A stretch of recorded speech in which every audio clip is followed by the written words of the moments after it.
soif de vivre mieux.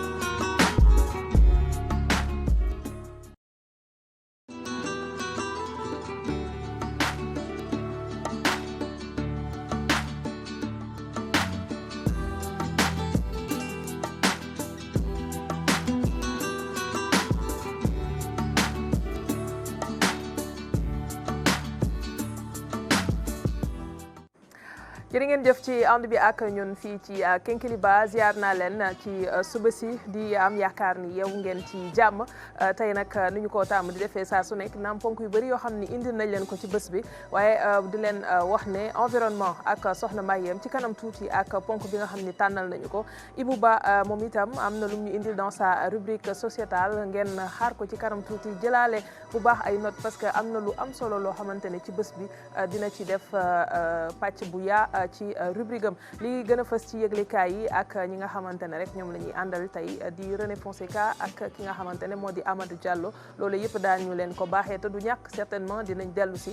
ci li nga xamante ne rek mooy dogal bi kilifa yi jël mu soxal ren ci campagne agricole bi nga xamante ne ci la ñuy jublu gerte gi ñu nar ko jaayee 305 francs mu nekk nag yokkute boo xamante ne du ñàkk dinañ ci dellu si waat ak acteurs yi nan la ñu réagir gannaaw dogal boobu nga xamante ne premier ministre fësal na ko démb ci ndaje bi nga xam ni doon na ko jiite leneen lu am solo loo xamante ne du ñàkk mu di xibaar yi ci jaww ji loolu yëpp daañ ci dellu si kanam tuuti xam naa ni ndékki bi moom tey bu ngeen deful nank moment bi météo bi di jàll damay dem xool ko daal di dellu si waat ndax dafa mel ni xiif laa yeewoo tey ñaan ak suñuy partenaire ANACIM dem xool li fës ci jaww ji après ñu dellu sa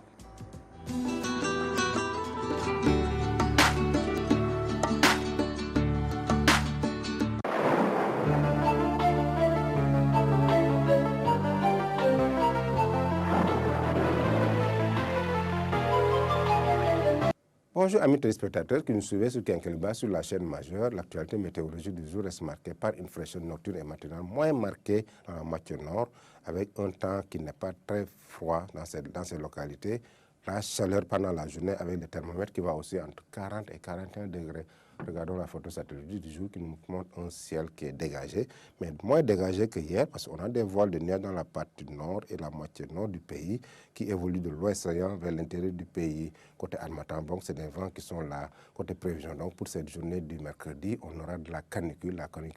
Thiès, Tivaouane, un peu vers le pire, c'est 41 degrés. 40 degrés aussi dans la capitale du Ndoukoumane, c'est vers Ngodiba, Boulel, un peu vers Kaffrine, c'est 40 degrés, c'est il fera chaud. 31 degrés, c'est la température la plus basse à Dakar. 37 degrés sur Ziguinchor, 36 degrés sur Sédhiou, en allant vers Mampatim, Kolda, 36 degrés. Sur la localité sud-est vers Kédougou, Saréa, Salemata, c'est 37 degrés. Tambacounda, un peu vers Koumpentoum, c'est 39 degrés. Dans la partie nord-est, c'est 38 degrés à Matam et 39 degrés à Bakel, avec un ciel dégagé à Matam. Dans les autres localités, c'est une alternance de nuages et de soleil. Mais le ciel sera aussi dégagé à Podor avec 37 degrés. Chers amis téléspectateurs, ainsi résumé l'actualité météorologique du jour. Mais n'oubliez pas d'aller sur notre site pour des informations beaucoup plus mises à jour. Je vous laisse avec la réalisation tout en vous souhaitant une très belle journée.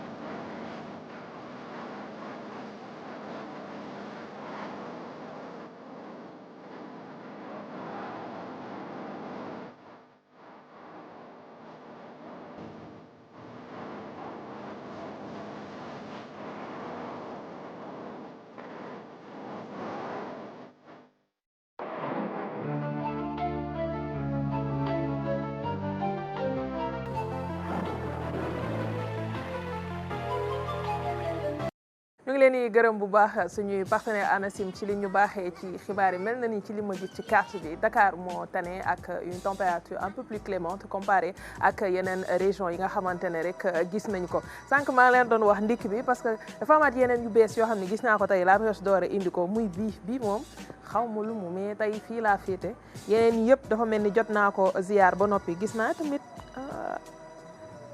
dama bañ a teel a wax de maa ngi xool pérésin bi ak amande yi ak ñoom seen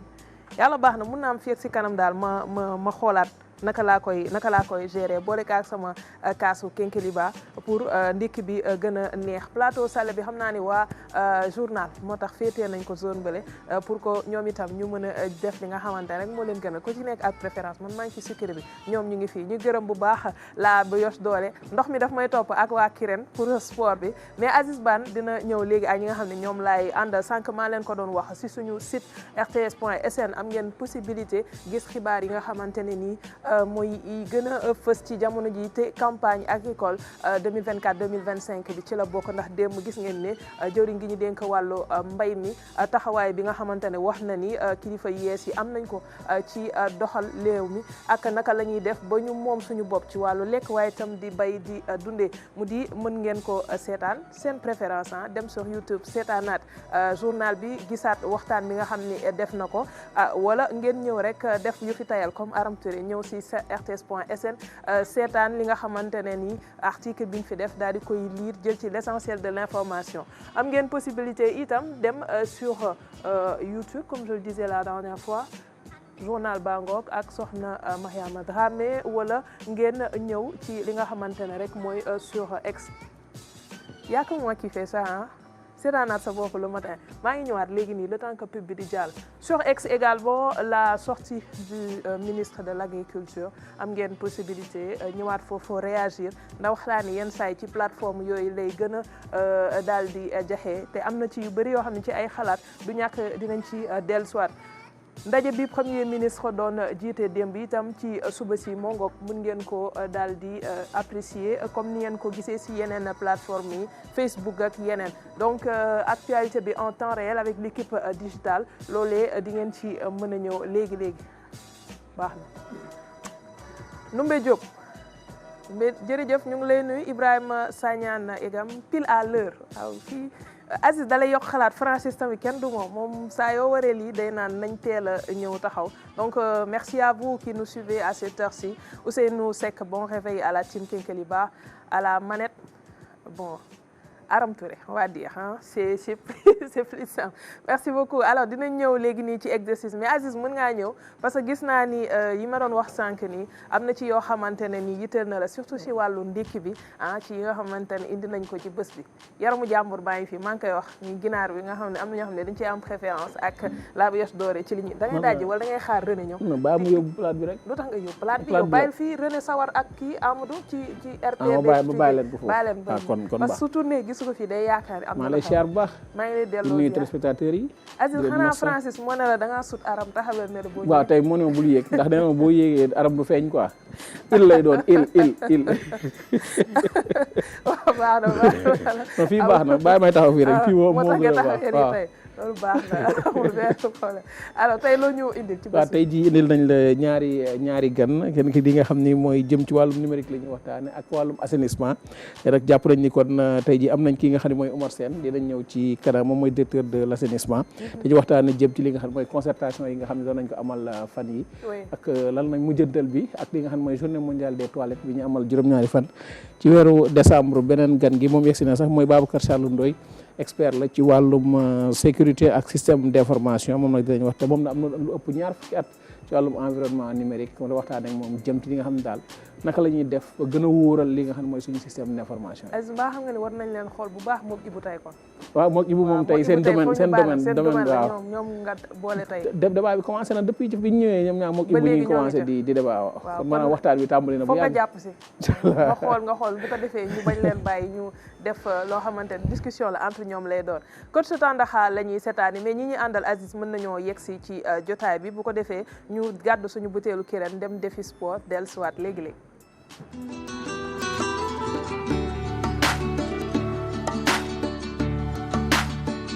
mbokk yi jërë ngeen jëf ci rendez-vous bi nga xam ni moom ngeen di respecter toujours avec seen télévision leader mu di nag la RTS 1 alors fii mu nekk nag ñu dal di jublu ci sunu capsule mercredi bi nag ànd ci ak le coach Bou le coach Mansour le coach Diatta mais bala may sore rek ci capsule bi damay bàyyi rek présentation bi ak coach Bou maa ngi lay nuyu. jërëjëf coach Tandakha ñoo ngi lay delloo nuyoo bi tamit di wax ne ñoo ngi fi tey mercredi bi di leen indil capsule tey bi nga xamante ne dafay jublu ci li nga xam mooy renforcement tànk yi ak ci biir bi mooy abdominaux yi soo ko gisee ñu boole ko muy ñaar yoo xam ne mën na di ànd suñuy liggéey suñuy tànk ak suñu biir donc yooyu lañ leen di présenter ay exercices yu simple yoo xamante ne mu ngeen ko def ak matériel muy ay haltères ou bien soo amul ay haltères tamit mën ngeen utiliser juste bouteille ndox bu ndaw loolu nag dañ leen koy leeralal léegi ci exercices yi nga xamante ne nar nañ ko def nii kon boog xool leen rek li ñuy def ngeen xool ni ngeen koy reproduire seen biir kër incha allah ñoo ngi jàll léegi ci exercice yi.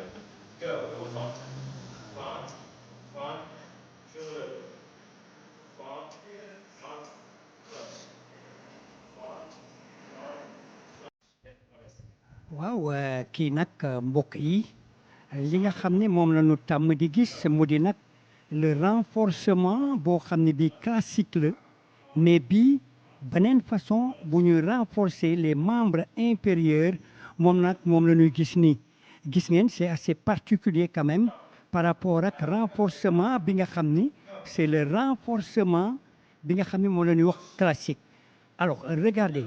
fii mu nekk li ngeen di gis nii moo di itam gis ngeen ni c'est vrai que tànk yi mooy jóg mais aussi di ngeen sentir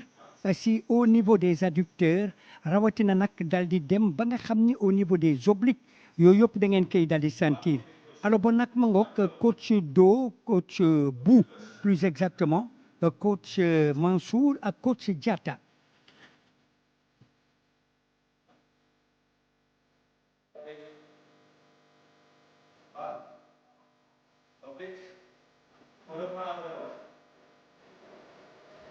alors mu di nag loo xam ni dafay dox doole li nga xam ni moo di membre inférieur di tànk yi di jox doole itam li nga xam ni moo di les abdominaux maanaam fi nga xam ni moo di deru biir bi jëlee ko ci kaw ci digg bi ak fi nga xam ni moo nekk ci suuf alors am na solo lool bu fekkee ni travailler ngeen que dans les conditions yi nga xam ni moom la ñu ko war a travailler dal di nag respecter respiration yi mu di inspiration ak expiration bi.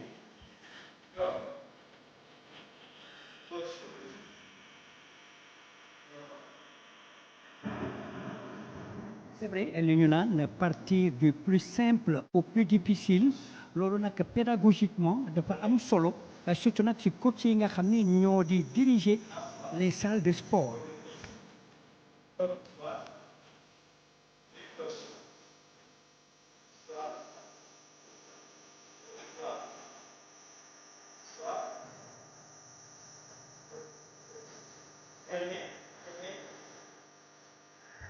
gis ngeen que de lii moom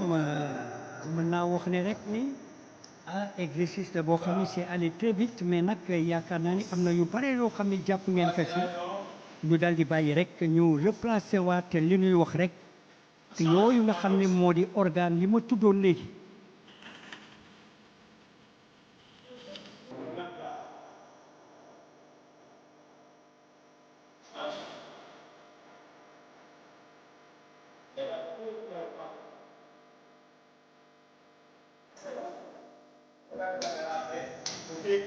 voilà merci mbokk yi defe naa ni lii moom yaakaar naa ni kontaan ngeen si bu baax a baax le trio de coach li nga xam ni moom lañ leen won léegi mu di nag renforcement mu di tànk yi mu di abdos moo di nag si biir bi bu leen fàtte nag abdominaux dafa am ñetti partie mu di nag la partie médiane la partie inférieure ak la partie supérieure yooyu yëpp nag boo koy développé war nga développé ñetti yëpp mais bañ a rek ni si suuf si wala ci kaw gi alors mbokk yi bon nag incha allah demain jeudi. jërëjëf coach Tandakha ñu ngi lay ñaanal kenn lu jàmm ak ñi nga xam ne yëpp ñu ngi topp waxtu bi ñu daal di dalal ñi nga xam ne tey ñoom ñooy bokk jotaay bi Ibou Ba sociétal Ibou yow Aziz moo dérégler suñu système nerveux parce que dañoo tàmm di la gis mercredi ba ma xëyee gis keneen dama naan lu xew fekk changé na la jour. waaw boobu xam nga élection yi bi ma amee dimanche dama ñëw si lundi bi. waaw donc mercredi bi nag keneen ñëw. mercredi waroon naa ñëwaat waaye Ibou waroon naa ñëwaat. parce que dañ lay namu mercredi pour kii bi match Sénégal bi waaw effectivement bon il faut que bu match yi di am ñëpp di dem aussi yóbbu xale yi tu vois baax na si dafa bokk si suñu identité bokk na si ñun daal xam nga ñu dem supporter dans tous les cas suñu équipe la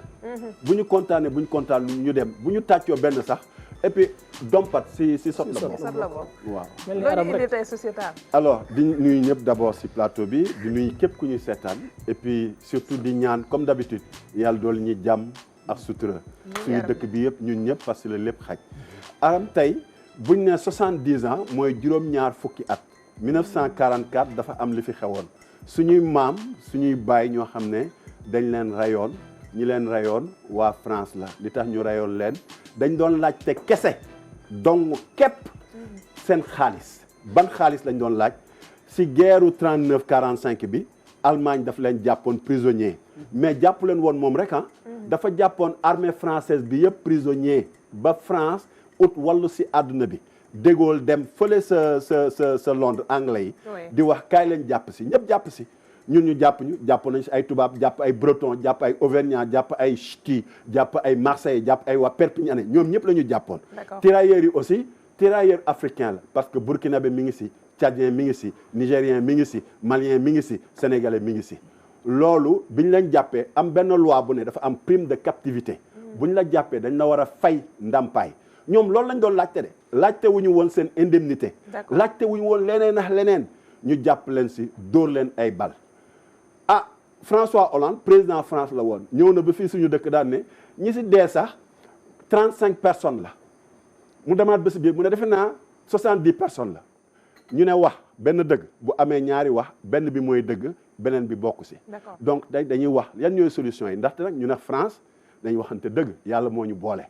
ñi ëpp ñu jàng si ñun ñi nasaraan yi fa lañ jàngee suñu doom yaa ngi fa suñu jabar yaa ngi fa suñu mag yaa ngi fa suñu maam yaa ngi fa ñu ne ñoom mburo soow la dañoo jàppante rayante wuñu dangante wuñu dañuy naxante luy diplomatie si première chose bu gën a simple muy que ne ñoom ak Allemagne sax ay millions ñoo si dee te ñu ngi juboo di waxtaan kon ñun tam mën nañ juboo di waxtaan jërëjëf Ibou xam naa sujet bi da ko passionné parce que tàmbali na déjà donné mbóot yi ay yoo xam ne waroon nga koo dégg total daal laa gis tey ci Ibou sax na Mayel sama maam moo doon vice-président de l'association des anciens combattants de la presqu'île du Cap-Vert maam Baye ma Sène maa ngi door a comprendre moo tax waaw maanaam guerre ga maamam guerroon moom da koy guerre fii ñu àndandoo rek dem solution yu neex muy solution yu neex waaw loolu dafa am solo Adam maa ngi lay ziar naka yi tey alhamdulilah lépp mujj waaw lépp mujj mi ngi baax sant yàlla la gën a baax faay doori poj maa ngi lay ziar loo ñu indi environnement waaw d'abord di ziar ñëpp ñi nga xam ne ñu ngi ci plateau yi muy Babacar Abdou Aziz ak ki nga xam ne tey moom mooy Serigne Ibou waaw ñu ngi koy ziar bu baax tey nag ci wàllu environnement akam tey ñu ngi leen indi li nga xam ne moom mooy les zones humides bu ñu nee zone humide mooy lan mooy lépp li nga xam ne moom mooy étendue d'eau mën na nekk lac rivière yeneen ak yeneen fépp daal fi nga xam ne ndox dafay taa de façon temporaire wala tamit ci moment bi nga xam ne mën nañ ko am durant toute l'année loolu moom la ñuy tuddee les zones humides dinañ dellusiwaat waxtaan lan mooy njëriñam ak aussi ban rôle lay jouer sur la biodiversité.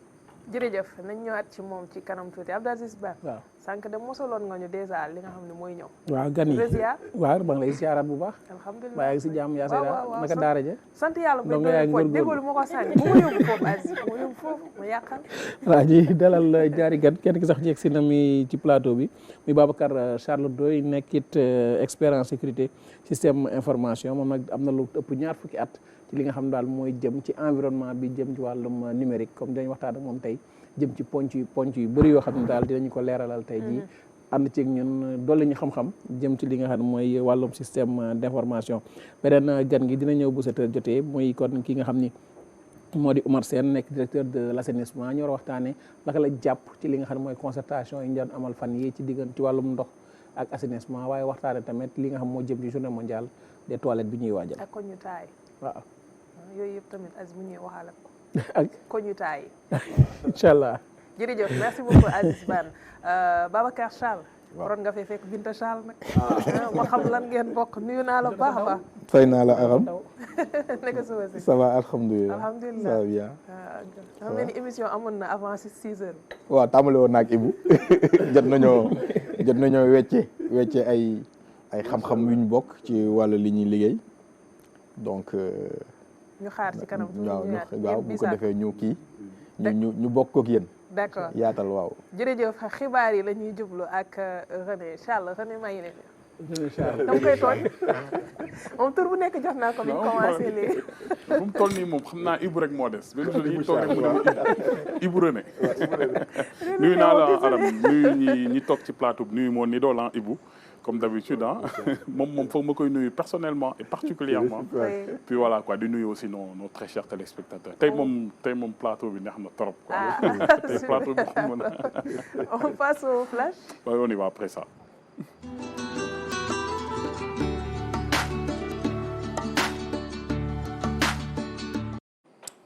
Mesdames et messieurs, bonjour, ravi de vous retrouver pour ce flash de la matinale. À la une de l'actualité ce matin, le prix plancher de l'arachide fixé à 305 francs CFA le kilogramme contre 280 francs CFA l'an dernier. Une annonce faite lors du Conseil interministériel sur la campagne de commercialisation agricole 2024-2025 présidée par le Premier ministre Ousmane Sonko. Vous l'entendrez tout à l'heure. Dans l'actualité également, cette bonne nouvelle pour les usagers de Dakar, l'autopont de Front de Terre est officiellement ouvert à la circulation. Fruit d'un investissement de 14 milliards de francs CFA, cette infrastructure vise à fluidifier la mobilité urbaine. On le verra. Et puis nous parlons aussi de ces chiffres inquiétants. Près de 3 femmes sur 10, c'est bien, ont déjà été victimes de violences. Un fléau qui s'étend désormais sur les réseaux sociaux. Ce 25 novembre, le Sénégal, à l'instar de la communauté internationale, a lancé les séjours d'activisme contre les violences faites aux femmes et aux filles. Une campagne d'envergure qui se déploiera sur tout le territoire national. Et enfin, cette triste nouvelle, nous avons appris le rappel à Dieu de El Hadj Abdoulaye Meng, alias Didier Dogo, agent de programme à la station régionale de Kaolack, un animateur professionnel, dynamique et très apprécié dans le Saloum, décédé ce lundi 25 novembre. Son portrait dans cette édition à 7h. Voilà pour l'essentiel du menu de ce journal, mesdames et messieurs. Restez avec nous. Le développement de tout cela sera dans quelques minutes. À tout à l'heure. Merci beaucoup René ñu ngi lay xaar ci kanam tuuti ni ñu ko waxee après dinañ ñëw itam ci li gën a fës yëglekaay yi ak Amadou Diallo ñu ngi lay xaar ci kanam tuuti. À tout à l'heure. jërëjëf Ibou Ba il t'arrive nga jaar côté Front de Terre. waaw ndaxte marché Castor mi ngi fa d'abord population bi nekk foofu lay gën a soulager ndax environnement bi ngay dund am na agression sonore am na encombrement humain.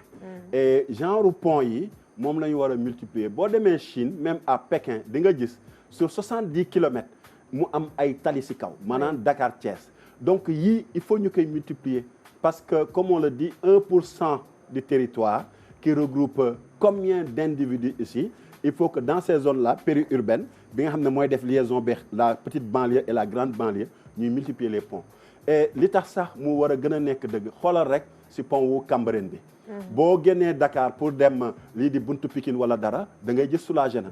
am na aussi discipline je pense que yii dafa war a être accentué avec des caméras yu fa nekk ñuy filmer en permanence pour ñu si def étude ñu koy jox universitaires yi ñuy xool comportement yi am si lii ak lële ndax gis nga BRT bi keroog xale yi ñi ngi ko ñëw baare di tëb di feccax yooyu ñi ngi koy defee si fo mais day yàq parce que loolu après dañuy yéegaat beneen niveau ba toj bi day yomb mais vraiment félicitations yàlla na yàlla def mu gën a multiplier wu un peu partout même surtout Thiès parce que boo demee Thiès bëgg a jël côté Tivaouane bi da ngay gis ne dafa xat boo ko bëggee dem parce que Thiès moom buntu bu rëy la il faut que ñu multiplier yi et autant ñu koy multiplier autant mu am fluidité autant ñu gagner temps autant ñu optimiser suñu xaalis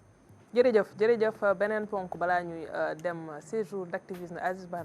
tàmbali na gis nañ jëwriñ gi daal di koy jiite mu di Maimouna Dièye njellu si ci taxawaay bi réew mi am jëm ci xeex li nga xam ne mooy ñaawte fi ñuy teg soxna yi ak xale yu jigéen yi seen ak seen yelleef mooy loo xam ni dañ koy waruñu xaar sax di xaar séjour yi pour permettre pour ñu koy fàttali saa su ne dañu war saa yu ñu xëyee muy 1er janvier ba li nga xam ne mooy 31 décembre ñu koy amal séjour d'activisme yi parce que jigéen ak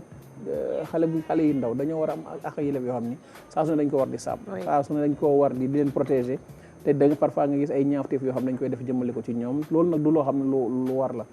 ñu ciy war di teg ay daan yoo xam ni ba ku ko dégg dootoo sañ a sax ñëw naan da nga koy faral di ko def man jàpp naa ne daal lu am solo la ñu koy amal di ko célébrer chaque année mais buñ ko gën di wóyal gën ko di yaatal tamit lancement yi ñu koy yóbbu ci gox yeeg gox-goxaan yi permettre nit ñi tey ndaxte ñoo xam ne dañuy dem tool ñoo xam ne seen doom dafa war di jàngi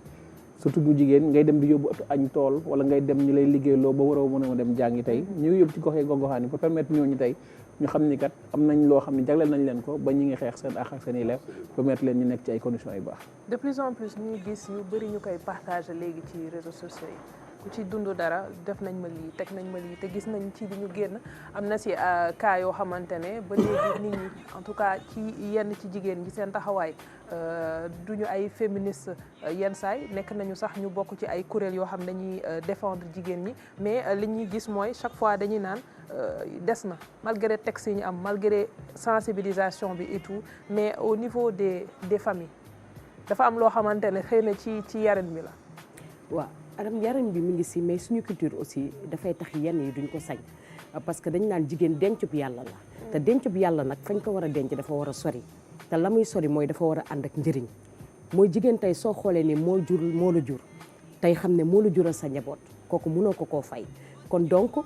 jot na ñu jox jigéen ak yellafam bi nga xam ne tey moom la yelloo donte kuréel yi ñi ngi xeex ñi ngi dem mais lu tax ñu naan jéego yi des na mooy que li ñuy xaar dafa bari parce que ki nga xam ne tey saa yoo jaaxlee boo ñëwee moom ngay njege naayoo sa doom tey boo xoolee doom bu jigéen ak baayam ni ñu mel complicité boobu kooku da nga ko war a gën a sàmm gën ko dooleel ba yenn yi sax nga jomb ko def. Amou sur les violences faites aux filles et aux femmes.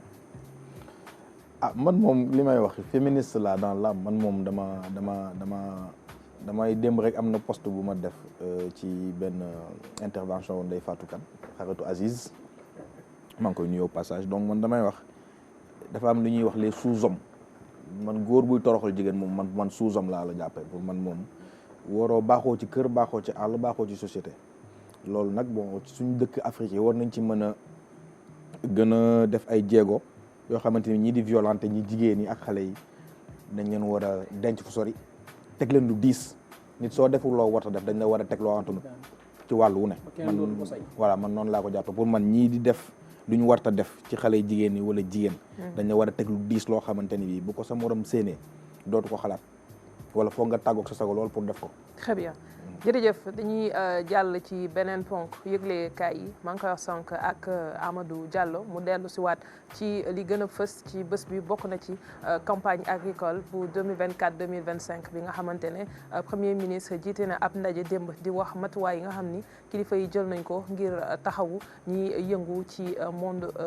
agricole bi yëpp waaye loolu yëpp dinañ ci dellu si waat ak yëgle kaay yi certainement ak Amadou ziar naa la. ma lay delloo ziar fàtte naa ne maa ngi ngay puus nga génn nii. fàtte naa ne maa ngi jàkkaarloo nii puusal ndekki li ma puusaat. waaw kay nga nekk fa nga war a nekk sori naa ko. sori war nga torop. comme que ñi sant ba ñu ngi fi tey moom il faut que je fasse attention. problème nuyu naa sax dellu di la ziar soxna Ndeye Arame Touré di nuyu bu baax di ziar mbooleem téléspectateurs yi ñu yeewandool ci njël gi naka noonu mbokk internautes yi soxna Ndeye Arame Touré ni nga ko waxee noonu la dañuy daal di dooree bi la revue des titres ak le quotidien national mbokk yi Le Soleil tey si li mu ñëw mooy prix kilogramme arachide à 305 francs di juróom benn fukk yu teg dërëm apurement de 74 milliards de francs CFA de dette maanaam lu toll si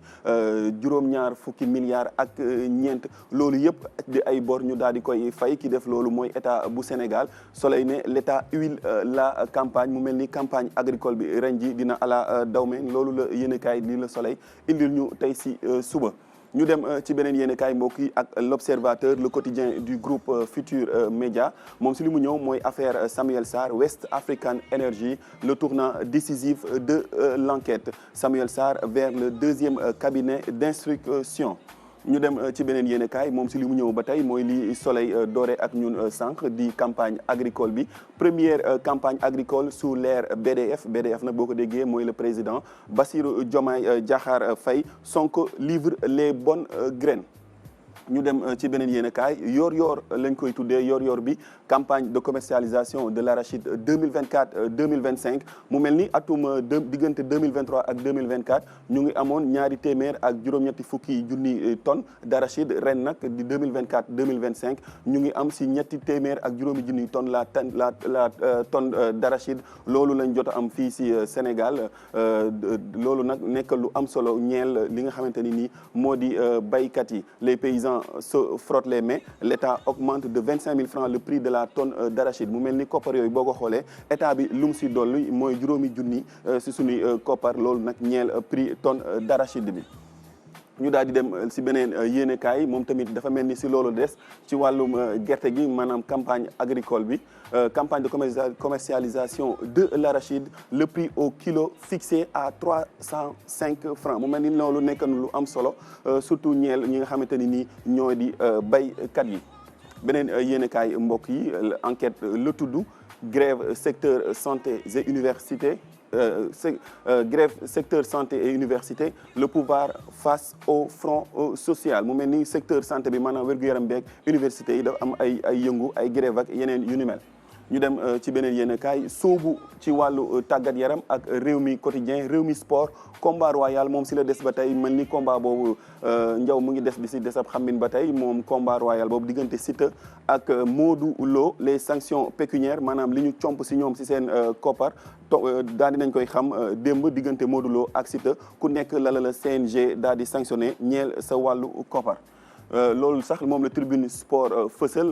détaillé ko ne yooyu sanction CNG encaissé na si lu toll si 4 760 000 francs CFA lu ëpp ñeenti millions moom la si CNG daal di encaissé Siteu moom li mu ñàkk toll na si 2 millions 730 000 francs 2 millions 730 000 francs et Modou Lo plus de 2 millions 30 000 francs CFA loolu nag li ko waral mooy ñoom de ku si nekk am na loo def loo xamante ni nii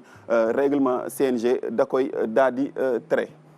ñu dem jeexalee bi la revue des titres ak record moom si li mu ñëw wane ko mooy gone gaynde Sénégal gi di Lamine Camara tey nag mu war a sóobu si jongante boo xamante ni nii diggante équipe am la di Monaco ak Benfica loolu nag mooy Ligue des champions européenne Lamine Camara le déclic attendu. jërëjëf Amadou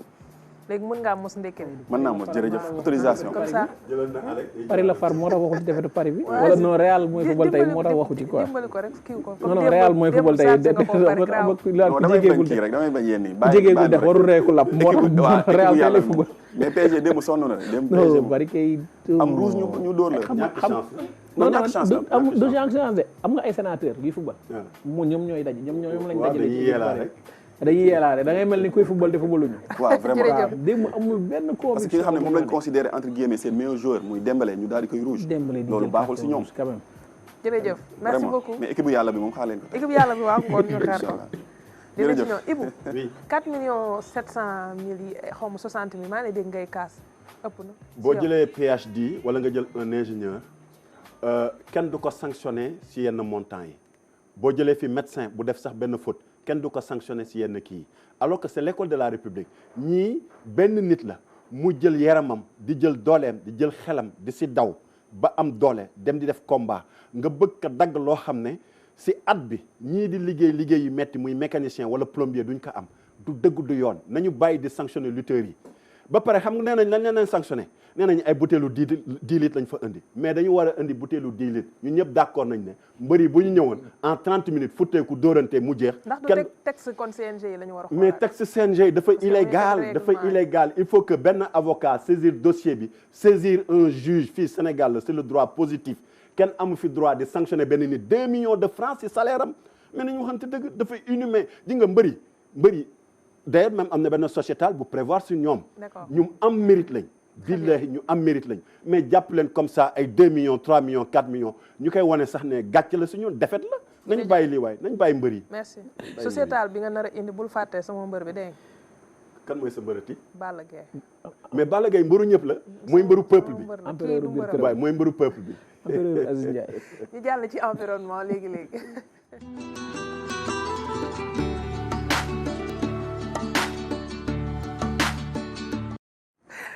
Soxna Mariam yaa ngi ñu wax sànq les zones humides ak njëriñ li nga xam ne am nañ ko ci suñu nekkin. waaw anam muy lu am solo li nga xam ne tey jii yenn jafe-jafe yi ñuy am yu bari tey bu ñu xamoon njëriñ bi nga xam ne tey zone humide moo ñu koy indil duñ ko am parce que tey boo nee zone humide mooy lan bépp barab bi nga xam ne tey ndox daf fay taa ndox daf fay nekk. am na si yoo xam ne daf fay nekk chaque année am na yoo xam ne temporairement lañ fay nekk am na yoo xam ne tout le temps heure boo demee ñu ngi fa. donc zone humide yooyu seen njëriñ lan la parce que bu ñu nee importance des zones humides dans la gestion de la biodiversité mooy tey ay zone la yi nga xam ne am na ay gàncax yu fay sax muy comme tifa te TIFA ñëpp xam ne njëriñ bi nga xam ne tey ji TIFA am na ko c'est la construction écologique muy construction bi nga xam ne tey dafa respecter les normes environnementales parce que tey boo tabaxee ak TIFA nit ñi xam nañ ne tey foofu du tàng yenn clim yi ngay utiliser tout le temps di yàq énergie doo ko fa utiliser li nga xam ne tey ji daf lay sonal ngay fatt ci biir kër gi xataay bi loolu yëpp doo ko yëg parce que dafay am aération bu neex bi nga xam ne tey ji yaa ngi koy yëg ci TIFA boobu bu weesoo loolu bu ñu ne biodiversité lan la ñuy wax dañu naan animaux yi ñu ngi ci biir tamit au-delà de la végétation animaux yi ñu ngi ci biir parce que tey boo xoolee ni zone yi nga xam ne loolu la ñu tuddee les zones humides oiseaux yi fa la ñuy nekk ñu gis ne tey crocodile yi fa la ñuy nekk serpent yi fa la ñuy nekk poisson yi fa la ñuy nekk tortue yi fa la ñuy nekk donc mu am njëriñ bi nga xam ne dafa am solo lool te lan moo tax ñu fay dem mooy lépp li nga xam ne tey moom la ñuy soxla pour dund bu ñu demee foofu dañ ko fa naan coppet daal di ko fay am te du ñu am benn jafe-jafe muy tranquillité boobu poisson yi dañu fay nekk parce que tey boo nee zone humide da nga naan zone de frayeur la muy zone yi nga xam ne tey poisson yi fa la ñuy reproduire mu nekk zone de nurserie poisson yi aussi fa la ñuy nekk di fa màggee yaroo fa juddu fa yaroo fa màggoo fa ba mën a demaat dellu ci biir géej bi te duñu am benn gàllankoor donc loolu yëpp dafa bokk ci li nga xam ne tey ji moom mooy njëriñ les zones humides au-delà de ça parce que tey bu ñu nee zone humide dafa am zone humide bi nga xam ne tey dafa nekk ci mun nañ zone humide marine ak zone humide côtière ci yi nga xam ne tey ji yenn gox yi nga xam ne tey am na ay zone humide boo fa demee ci côté médicinal may côté médecine les plantes médicinales yi ñu ngi fa ñu gis ne tey suñu maam yi dañ daan tawat daaw ñu dem sax hôpital dañ daan jël ci gàncax yi ñuy jël ci reen yi xooj ñuy jël ci li nga xam ne mooy xob yi baxal naan te dañ ci daan gis seen bopp te loolu yëpp da nga koy gis ci zone humide yi zone humide aussi foo ko fekk dafa am li nga xam ne moom la ñuy wax les mangroves ci zone humide lay développé te mangrove yooyu gis nañu service écosystémique yi nga xam ne tey ji mangrove am na ko boo ne sipax gi ne paañ gi ne tuufa gi ne crevette bi di fa daw di fa nekk kon loolu aussi dafay participer ci li nga xam ne mooy suñu sécurité alimentaire te loolu dañ ko soxla parce que tey Sénégal toll na fi nga xam ne tey wàllum lekk ne nit ki tey dafay lekk ba suur war nañ dépasser côté boobu ci yenn jafe-jafe yi nga xam ne tey ji ci yenn zone reculé yi nga xam ne tey ñu ngi dund ay jafe-jafe yu tar yi nga xam ne tey ji boo fa demee yow sax sa bopp da lay yéem mais ñu ngi gis évolution yu bëri yi nga xam ne tey ji zone humide boobu mi ngi koy permettre pour nga xam ne tey nit ñi dinañ fa mën a dund mais ci anam yu sell. yaa ngi wax sànq bi ngay ñuy defal sommaire bi ne am na si yoo xamante ne bu woowee sax dañ koy boole ba tey ci yi nga xam ne moom la ñu considéré comme zone humide est-ce que dafay tekki ne am na ci yoo xamante ne tey yàq nañu njëriñ li nga xam ne waroon na ko am si askan bi. waaw Aram loolu dafa bari parce que tey xam nga boo nee zone humide da ngay xalaat ci li nga xam ne mooy dëkkuwaay Ndakaaru gi rek am na zone yi nga xam ne zone ndox la ñu woon ñooñu zone humide lañ mais tey dañ koy sëkk ngir dëkk fa loolu dafa bokk ci li nga xam ne moom mooy les menaces qui pèsent sur les zones humides. menaces yooyu zone non aedificandi yi mën na leen boole ci zone humide. bien sûr d'accord parce que tey da ngay xool ne tey Aram imaginel da ngay ñëw ci benn ñi tabax ci zone yi bëri na de. mais loolu moo ñu sonal. menace yëpp balaa ñu lay jaay dañuy bàyyi ba noor bi nii nga xam ne doo gis ndox. waaw ñu jaay la te duñ la wax ni day ndax fi nga xam ne dafay am temps mu wër na la fii zone humide la boo ma ñëwee wan ma ko ci wàllum nawet mais du ma ko jënd damay dem mais da ngay ñëw fekk mu wow kong naaj gi wool ko lool mu neex lool nga ñëw ne la fii nga naan waay mais xoolal zone bi waaye yow xoolal fii yëpp dañ ko dëkk mais nga dem nawet bi ñëw nga ne mais fii melul woon fi ma ñëwoon te li ci waral loolu aussi dafa bokk ci urbanisation galopante bi nga xam ne tey ji moom mooy bokk ci les menaces des zones humides leneen li mooy tey foo sëkk ndox dafa am yoon te dañ naan ndox du bàyyi yoonam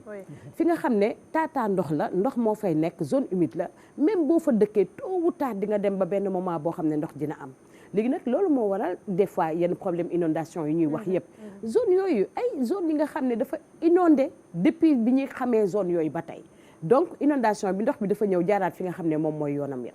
donc il est temps que ñun aussi ñu bàyyi xel li nga xam ne Kër Massar ñu woowee Parcelles Assainies tey zone yenn yi day am ndox day am ndox tout le temps am na zone yoo xam ne Aram même bu nawet amul heure boo fa demee di nga gis ndox yi da ngay gis ne day ball wala nga gis ne ndox mi tooy bi dafay am wala nga gis ne tifa bi mi ngi fay sax parce que loolu dafa bokk ci indicateur yi nga xam ne tey dafay wane ne zone bi zone humide la parce que boo xoolee tamit zone humide yooyu dafa am ay aspects culturels ndax tey boo xoolee dafa am benn espèce végétale boo xam ne mi ngi tudd Sporobolus moom nga xam ne ñi nga xam ne ñoom ñooy naar yi waa Mauritanie dañ koy utiliser di ko def nag te loolu dafay permettre ñu préserver li nga xam ne moom mooy savoir communauté yi mu doon seen maam yi ñu ngi ko doon def donc ñoom aussi ñi ngi koy def te loolu dafay bokk ne ñii nga xam ne ñoom ñooy ndaw ñi ñu ngi bénéficier wu di barkeelu ci mag yi li daan jëriñ loolu aussi dafa am solo donc naka lañ ko leen di aaree ak ni ñuy dëkkee ci anam yi ñu nekk ndax ci maire yi la ñu war a compter wala kilifa yi ñoo war a gën a daal di dëgëral daan yi wala texte yi nga xam ne teg nañ ko pour aar bërëb yooyu. waaw Aram yaa ngi wax lu am solo parce que tey boo nee zone humide gis nañ ni gouvernement wu Sénégal def na si jéego yu rëy jéego yi lan la mooy tey au niveau du ministère de l'environnement dañu def une division dédiée aux zones humides loolu doon jéego bu rëy ñu gis ne tamit wàllum ñi nga xam ne tey jii ñoom ñoo nekk parc national ñoom aussi ñi ngi préserver les zones humides parce que tey boo xoolee ni au niveau international dañu am 9 zones humides yoo xam ne reconnaître nañ ko Sénégal. D'accord. léegi zone humide yooyu boo xoolee parc national de Djoudj ci la bokk réserve Palmarin ci la bokk réserve Somone ci la bokk nga xam ne li ñu naan aussi réserve Kalissaay ci la bokk foofu ca Casamance li nga xam ne aussi moom mooy Langue de Barbarie moom la ñu mujjee inscrire ci li nga xam ne tey jii moom mooy les zones humides yu ñu reconnaître au niveau international fii ci Sénégal te boo xoolee réserve yooyu yëpp ñan ñoo ciy nekk communauté yi ñoom ñooy liggéey ci biir parc yi li ñu naan les éco-gardes ñoom ñëpp ñoo fay nekk di ko jàppante di ci doxante te communauté yi aussi ñoo ciy jariñu parce que tey boo demee foofu nga xam ne tey moom la ñu naan parc national la Langue de Barbarie jigéen ñi ña ngi fay liggéey di fa def ostréiculture parce que tamit dañuy dugg ci biir yenn yi nga xam ne mooy zone humide yi fa nekk ñëw jariñu ci di si jaay di si jël di ci faj seen soxla di ci jàppale aussi ñi nga xam ne ñooy seen borom kër nga xool aussi ne wàllum zone humide yooyu dafa am aspect touristique parce que tey boo demee Djoudj doo fa bëgg a jógee oiseau yu gën a rare ci àdduna bi foog nga koy fekk nga xool aspect bi éco village yi naka lañ koy defee loolu yëpp ça fait plaisir te loolu aussi dafay permettre mu gën a renforcer li nga xam ne tey jii moom mooy l'importance des zones humides mais aussi la préservation de la biodiversité parce que ci biodiversité boobu c'est tellement large te dañ ciy dund di ci am ay njëriñ yu am solo yi nga xam ne tey jii mën na jëriñ askanu lëmb Aziz de yaa ngi wax da nga tudd Casamance rek mu ne. waaw mel ni xam na fi nga wax. moom miin réserve Kalissaay réserve Kalissaay dama fa def benn reportage bu découverte boo xam ni dañ permettre tey ñu xam ni léegi ci biir réserve bi ñu ngi fi am yu am solo yoo xam ne ñu ngi ko fay def di sant bu baax capitaine bi colonel Balde moom moo fa nekk conservateur bi mais liggéey bi ñu fay def day permettre tey jii au delà nga xam ne mooy picc yi jóge fu ne ñoo di reproduire foofu di fa noppaliku di fa dallu yëpp boole yi nga xam ne ñooy jógee ci biir réew mi ba pare nit ñi tamit di fa liggéey xam ñoo xam ne dañ koy mën a def seen gafaka di ko yóbbu seen njaboot ñi am na ko benn femme bu ñu fa dajaloon ci reportage bi bu ñu expliqué nii ci li muy liggéey foofu maanaam ci aar li nga xam ne moom moo di zone humide yooyu ci lay amee xaalis boo xam ci day jëndale doom yi saak jëndal leen ay yére pour ñu mën a dem inscrire dem mën a dem jàngi kon mu nekk loo xam ne au delà sax protection bi di permettre nit ñi tey ñu fa am ay revenu yoo xam ne da leen permettre ñuy jàppal seen njaboot di ci togg añ koo xam ne day ñëw wut si pare dem jël ci dem jënd dem togg añ mu nekk loo xam ne au delà sax zone humide yi nga xam ne dañ ko war a protéger tey ndimbal njaboot la bu baax a baax ci li nga xam ne moo jëm ci biir réew mi surtout Mbëbës si zone humide yi la bokk. bien sûr xam nga tey boo nee Mbëbës ñu bëri Aram dañuy foog ne bu leen ko fàtte. dañuy foog ne mbalit yi rek la mais Mbëbës lac la te tey zone humide yooyu dañuy réguler li nga xam ne tey jii moom mooy ndox bi parce que tey Aram boo demee Mbëbës gis nañ ni aussi y a le maraîchage qui se fait à côté te maraîchage boobu nga xam ne tey ñu ngi koy def à côté ndox mi nappe bi dafa polluer parce que mbalit yi dañuy dem ci nappe phréatique bi pollution boobu aussi y a les POPs les polluants organiques persistants il y a beaucoup de produits toxiques yi nga xam ne tey jii dafay dem ci ndox mi te pourtant bu ñu arrosé maraîchage boobu fan lañ koy jaayee ci biir marché yi te boo ñëwee doo xàmmee carotte Mbëbës sa carotte bu fa jógewul carotte bi la yàlla boo ne fere na nag mu gën a neex ci yow. bu yàq suñu xel bu yàq suñu añi affaire waaw choqué waaw dëgg de Mariam bul wax lépp sinon dañu añ dafa doy waar mais Aram inondation même lui il est choqué parce que xam na ni ñun ñëpp on se dit loolu nan la mën a nekkee ci réew mi ñu seetaan ba yenn saa ñi dëkk aux alentours sax. waaw dama am parce que ku ci ne pour ñun peut-être dem nga fa reportage mais gis nga ni dañuy kaas ne yenn saa ndox mi ak na mu mel ak seen dëkk waaye da leen di lak la parce que zone humide yi même fleuve yi Aram ci zone humide yi la bokk parce que tey boo xoolee dañ naan am na zone humide boo xam ne hydroélectrique la ban la mooy barrage de Manantali tey barrage de Manantali boobu ci zone humide yi la bokk ndox bi ngay naan fan la génnee lac de Guiers ndox bi ngay naan lac de Guiers gi mu génnee ci zone humide yi la bokk tey dama am benn professeur boo xam ne enseignant dafa daan wax mu ne man daal carotte bi bu gaañoo daal ma xam ne waaw affaire yi laaluñu ko yooyu kon carotte yi gaañu yi nga xam ne tey ji mooy ñaaw mooy yu baax yi ndax boobu da ngay xam ne mbir yi affaire jotuñu koo laal waaw léegi nag ñun dañuy ñëw dañ naan ñu non supame bi na frais lii bi na frais waaye na frais waaye xamoon affaire yaa nañ ngi ko ci biir arrosé Ibou. Merci encore. J'ai juste envie de tubaab yi vraiment félicitations. Est-ce que RTS am na émission totalement dédiée au documentaire sur l'environnement? Parce que journaliste bu mel ni yow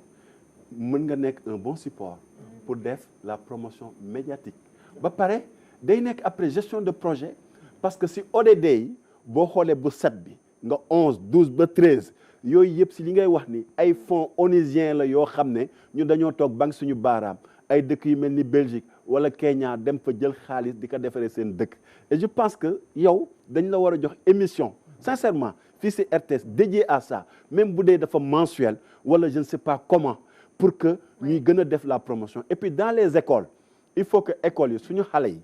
li ñu leen war a jàngal mooy ñoom ñoo nekk héritier de ce Sénégal là ñoom soxlawuñu leen dara lu dul pour le futur yii lañ leen war a njëkk sensibiliser ñu am ay cartographie de toutes ces activités zone humide yi lii moo fi nekk gaa am na mais àggu si xale yi si mag ñi rek la yem donc war nañ ko def par éducation mais d'abord par les médias si li ngay wax ni man loolu laa gis deuxième côté comment fructifier et puis ñu avancer mais vraiment félicitations encore. merci Mayem ñu bàyyi ko waaw am na solo parce que tey doyen Abdoulaye Bari mi ngi fi mu def lu am solo li nga xam ne ci wàllum environnement fii ci RTS nga xam ne tey mi ngi débuté ak GREP ñëpp xam nañ ko ci li nga xam ne tey moom mooy la lutte aussi contre aussi li nga xam ne tey moom mooy les détracteurs de l'environnement Moussa Mané aussi notre journaliste est là di def liggéey bu am solo macha allah waaw xam nga loolu yëpp dafa am solo mais dañuy renforcer waat rek xam ne lépp ñun ñoo ko bokk boo xoolee tey Aram suñu nee tey zone humide lan lañ war a mën a def dañ naan naka la ñuy def ba valoriser ces zones humides parce que tey boo tegee zone humide au niveau international cela veut dire que aussi protection bi nga xam ne tey zone humide boobu dijjee dafay yokk parce que am na ay critères yi nga xam ne tey moo tax ñu choisir ko comme zone humide au niveau international tey bu ñu doon xayma ñaata zone humide moo nekk fii ci Sénégal Aram dafay metti parce que tey dafa am zone humide yi nga xam ne dafay yàqu mën na nekk zone humide ren déwén nga ñëw fa du nekkati zone humide fekk benn Aziz Ban jaar fa rek moom teg fa tracteur am dolli suuf si dolli ñeex avancé doxam kon donc même boo koy xayma dafa am ci li nga xam ne dañ naan mooy zone humide yi ëpp njëriñ ci li nga xam ne tey ji moom mooy la biodiversité loolu yëpp dafa doon ay critères yoo xam ne dafay tax ñu mën a xayma ci loolu nga xam ne tey ji moom mooy zone humide ak njëriñ bi nga xam ne tey moom lay apporter population yi merci beaucoup Mariam waaye chapeau nëbbu na la boppam de am na émission rajo am na émission RTS 2 mais c'est génial nëbbu da lay day nëbbu de waaw éducation scolaire bi pour xale yi xam yooyu yëpp waaw merci beaucoup jërëjëf ñu ngi nuyu bu baax Moussa Mané comme ni nga ko waxee sànq balaa may génn mu may poñe le général duñ ko waaw loolu léegi kii du ngeen ma tudd su ngeen pare environnement ziar leen moom moo tax Marème def na ko tey jërëjëf ñu jàll ci suñu waxtaan ak suñu gan léegi-léegi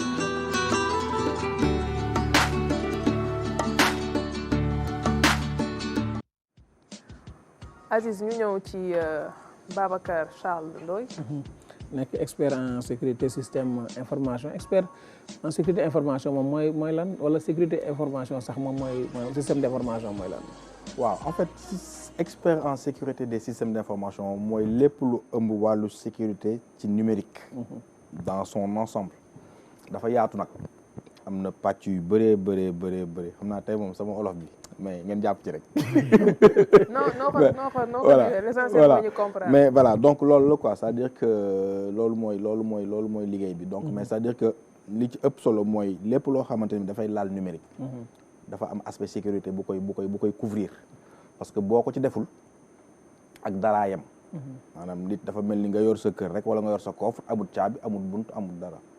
donc te comme fi mu ne nii àdduna li fiy dox yëpp numérique ko koy doxal. donc ñun suñu kii suñu expertise ci loolu la accès wu ak beneen partie bu ñuy wax gouvernance mooy li ko ëmb yëpp ak risque ak conformité mooy lan la yoon wax nan la ko tëralee ak nan la ñu war a accompagner sociétés yi wala entreprise yi pour ñu tegu ci loolu parce que am na aussi ay mesures de contrôle donc loolu mooy en grosso modo daal loolu nañ ko mën a tënkee après sooy xool aussi suñ ko xawee parce que dafa am li ñuy wax buzzword rafetal ay bagages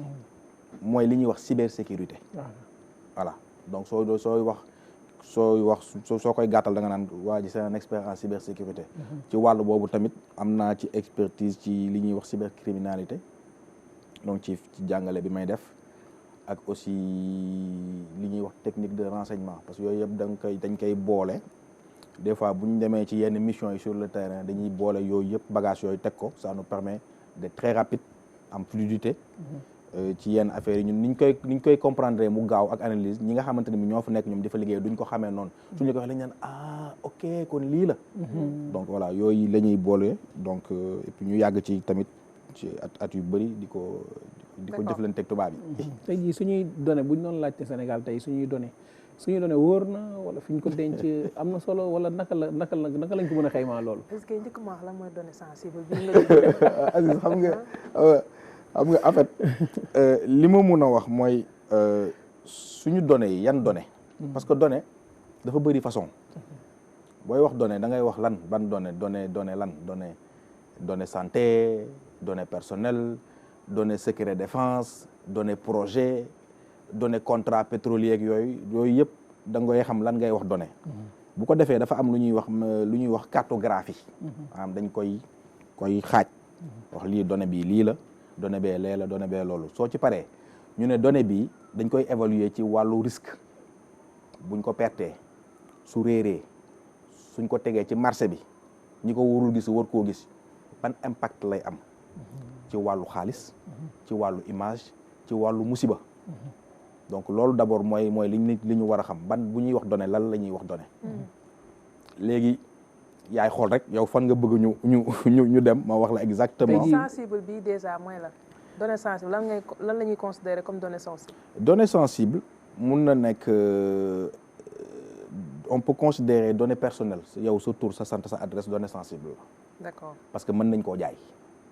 sa donnée de santé maanaam sa donnée de li nga xamante ne bii par exemple soo amee dossier. médical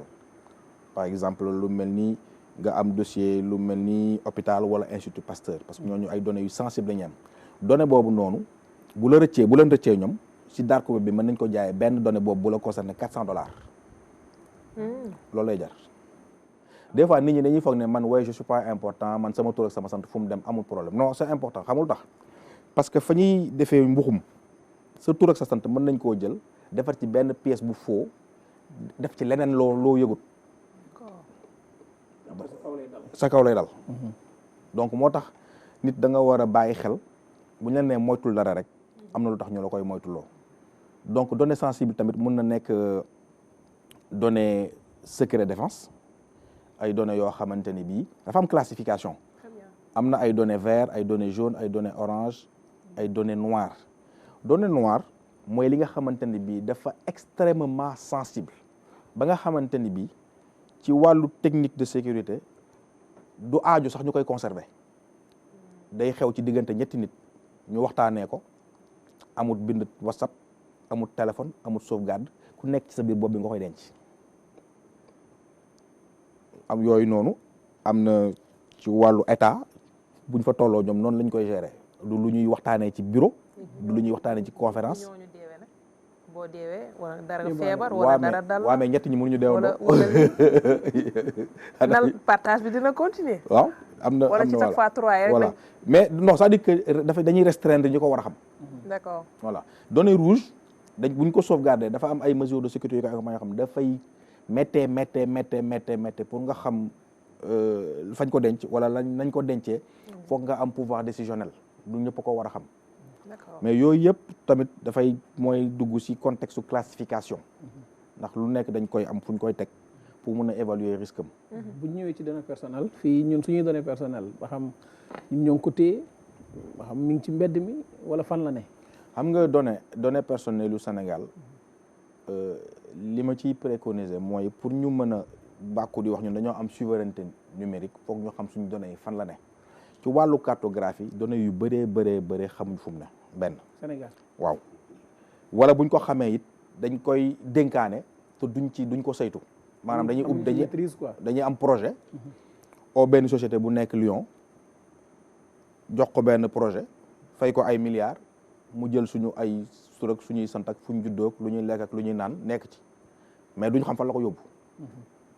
parce que des fois du ñu am nit yoo xamante ni bii dañu leen di topp ci biir projet bi mu nekk ay sentinelles yoo xamante ne dañ leen naan attention ñun suñu loi bii nga xam ne moom lañ am fii CDP dafay bëgg na suñ données yi boo ko naree génnee dëkk bi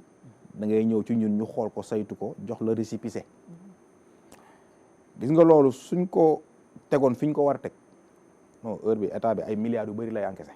yu bëree bëri ba oui parce que données yi ci ëpp nit ñi dañ koy jël société yu mag yi dem yóbbu ko si seen ay dencukaay seen dëkk sans autant que ñu état bi xam ko wala CDP xam ko te loolu pour ñu xam ko bah il faudrait ñu dooleel CDP nit ñi ñu am ay ressources humaines yu mën a wàcc ci terrain bi et puis parce que booy xool loi bi li mu fixé loolu c'est 3% du chiffre d'affaires yaa ngi société buy générer ay milliards ñu dóor la 3% parce que manquement nga am loolu foofu rek niche la mais dañ ci war a bàyyi xel focus ci donc données yi dafa éparpillé wu am na et puis li ci ëpp boo waxee dañ lay wax amuñu kóolute pour bàyyi ko fii parce que amuñu infrastructure bi ko fi denc alors que am nañ ko maintenant infrastructure boobu noonu bañ fi defee dafa naa 83 milliards lañ ci defoon de waaw fan lañ ci toll ci fonctionnel fan lañ ci toll loolu man moom xaw ma ko parce que comme liggéeyuma ci mais xam naa daal def nañ ci milliards moom yu bëri léegi nag est-ce que loolu jotul tey ñu war koo fëgg dépoussiérer ko bu xool quel moyen la ñu mun a garantir sécurité wu données Sénégal yi concerné citoyens sénégalais yi toog ci réew mi.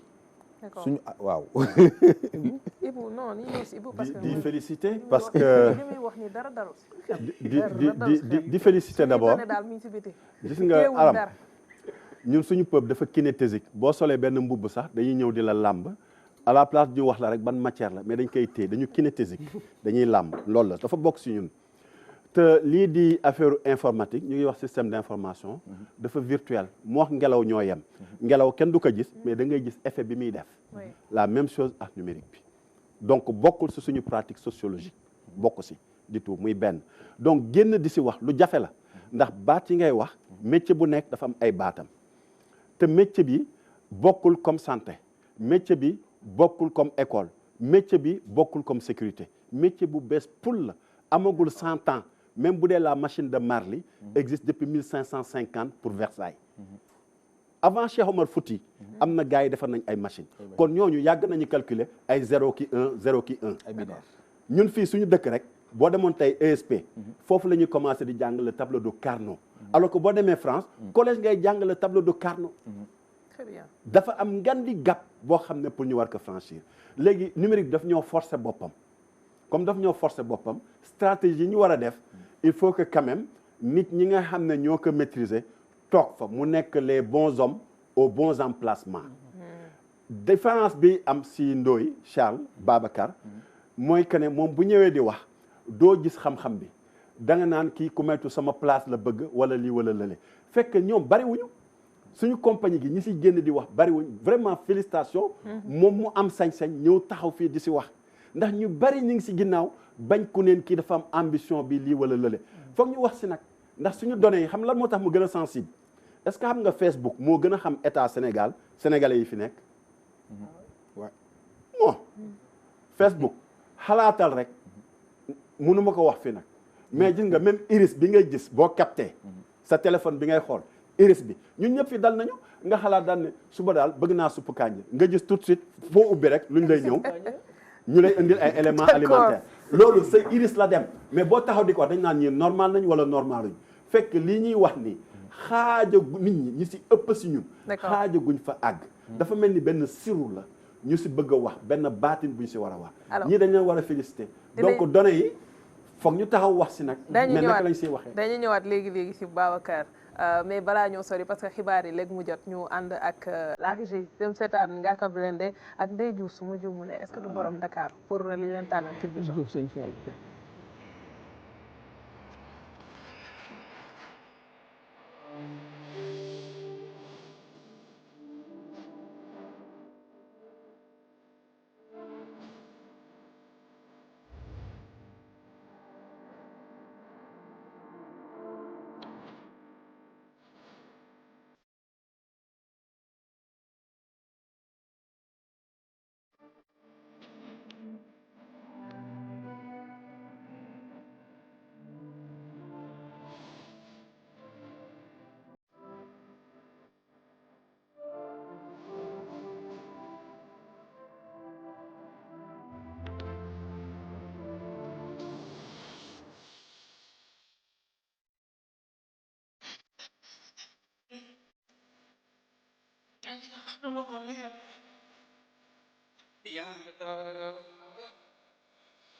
Merci beaucoup Francis. Baba Ndiaye borom Dakar mooy titre du jour jërëjëf je me suis pas trompée. On enchaîne avec le bulletin d'information. René Fonseca est de retour. Bonjour René. Oh, bonjour.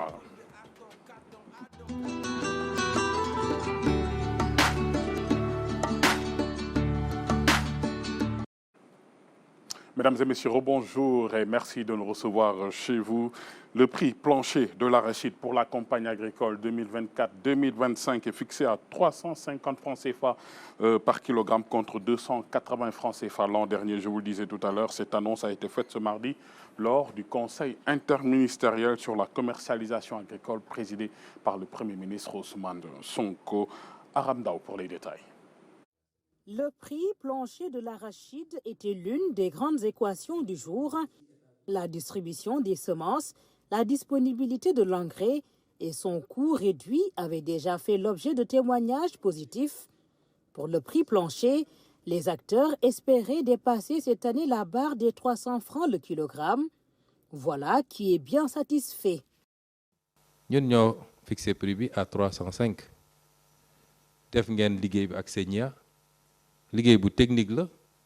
Nous avons arrêté le prix plancher à 305 francs le kilogramme, tenant compte de vos travaux avec CNIA.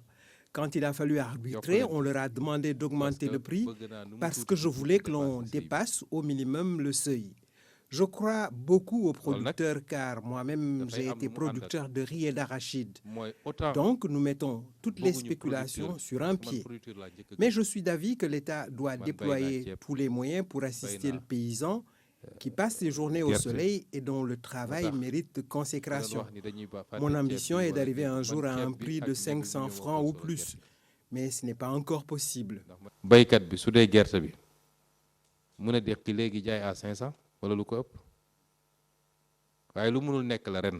Cette année, le gouvernement a également consenti 74 milliards pour apurer la dette due aux producteurs des arriérés de 2021, 2022 et 2023 soldés en un temps.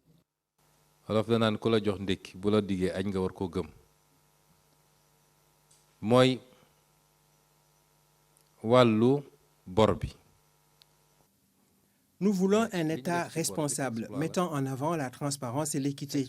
Mais cet État a nécessairement besoin de masse critique de citoyens qui comprennent les enjeux et qui l'accompagnent. Donc, c'est un appel que je lance à tout le monde, particulièrement au secteur de l'agriculture.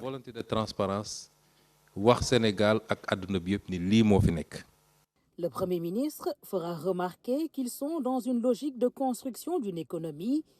Cela nécessite l'engagement et l'accompagnement de tous.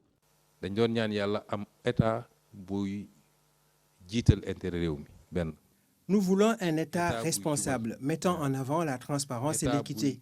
Mais cet État a nécessairement besoin de masse critique de citoyens qui comprennent les enjeux et qui l'accompagnent. Donc, c'est un appel que je lance à tout le monde, particulièrement au secteur de l'agriculture. Le Premier ministre Ousmane Sonko fait également noter que pour eux, l'agriculture est une priorité absolue, au même titre que la pêche ou encore les ressources naturelles. Investir dans l'économie réelle et dans la production et l'invite qu'il lance au secteur privé. Dans l'actualité également, ce matin, cette bonne nouvelle pour la mobilité urbaine, l'autopont de Front de Terre est officiellement ouvert à la circulation, réalisé pour 14 milliards de francs CFA. Cette infrastructure marque une étape clé dans l'amélioration des déplacements à Dakar. Le ministre des Transports terrestres a procédé à la mise en service. Philomène Constance Diagne nous en dit un peu plus. Après 19 mois d'exécution, délai initial du projet, L'autopont Front de Terre est enfin ouvert à la circulation. Nous sommes venus aujourd'hui inaugurer ce pont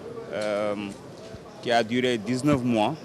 au nom du président de la République et du Premier ministre.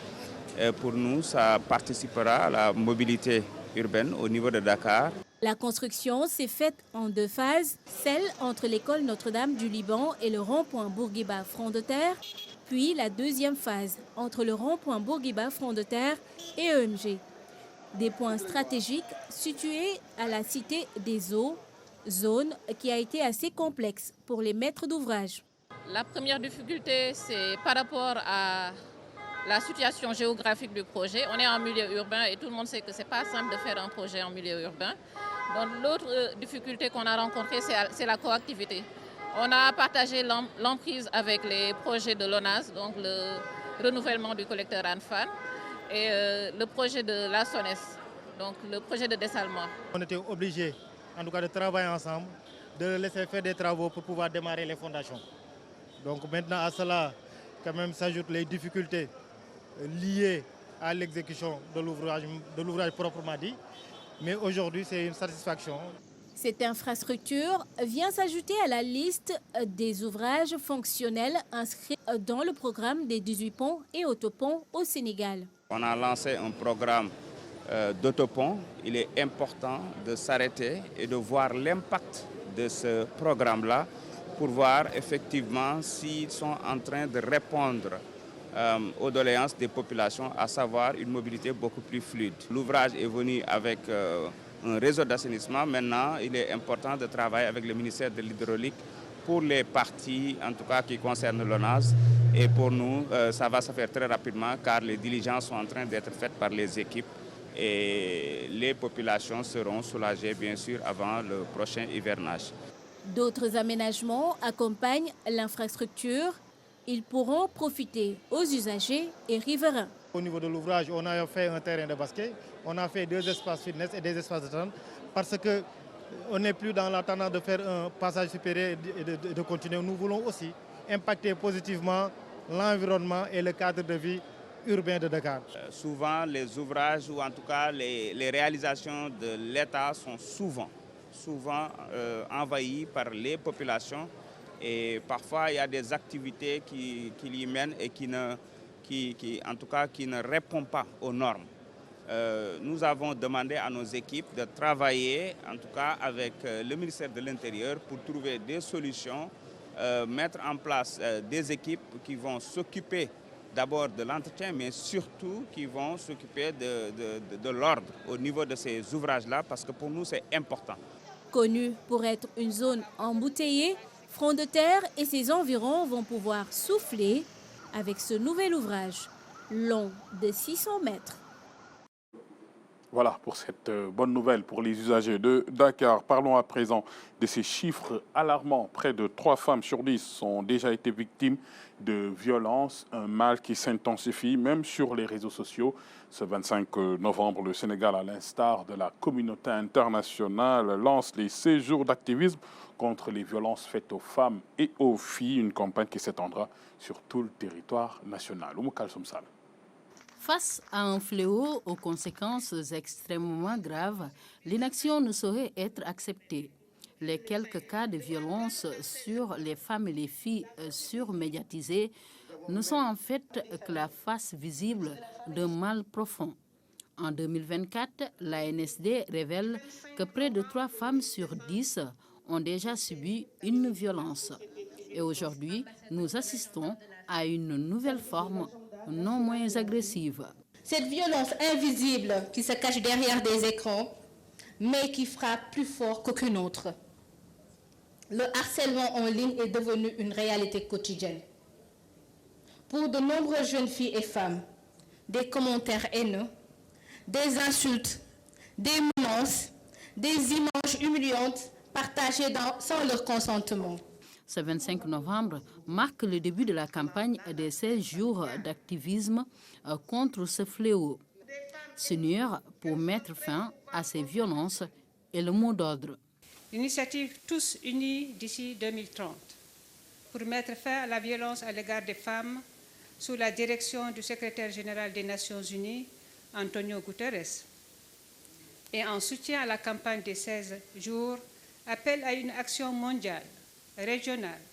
nationale, pour sensibiliser, renforcer les efforts de plaidoyer dans le but d'éliminer une fois pour toutes la violence à l'égard des femmes et des filles. Ce thème est une invite à la responsabilisation, la criminalisation de toutes les formes de violence et au bannissement de la culture d'impunité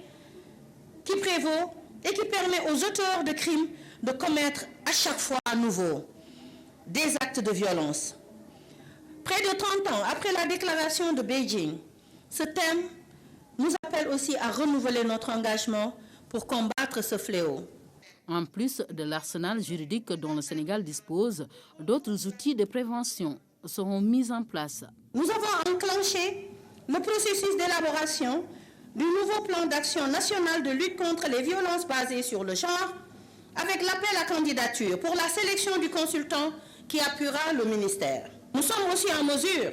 de vous annoncer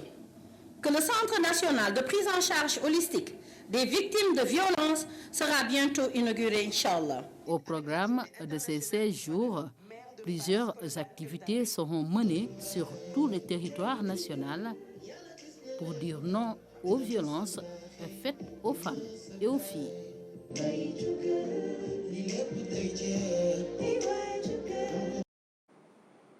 Et puis cette triste nouvelle pour clore cette édition, El Hadj Abdoulaye Meng, alias Dogo, agent de programme à la station régionale de Kaolack, nous a quittés ce lundi 25 novembre. Animateur passionné et très apprécié, Didier Dogo laisse un vide immense dans le Saloum. Salou Seck nous retrace son parcours.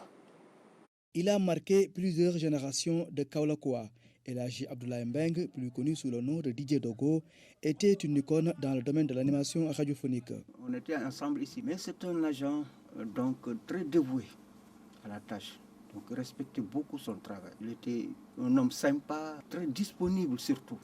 Son talent et son dynamisme étaient connus de tous. Avec son avion imaginaire qui survolait le Saloum, Didier Dogo citait le nom de chaque village pour faire plaisir à ses auditeurs. Et beaucoup de jeunes se sont inspirés de lui. Quand j'avais 13 ans, 12 ans, 14 ans, on suivait Dogo partout, là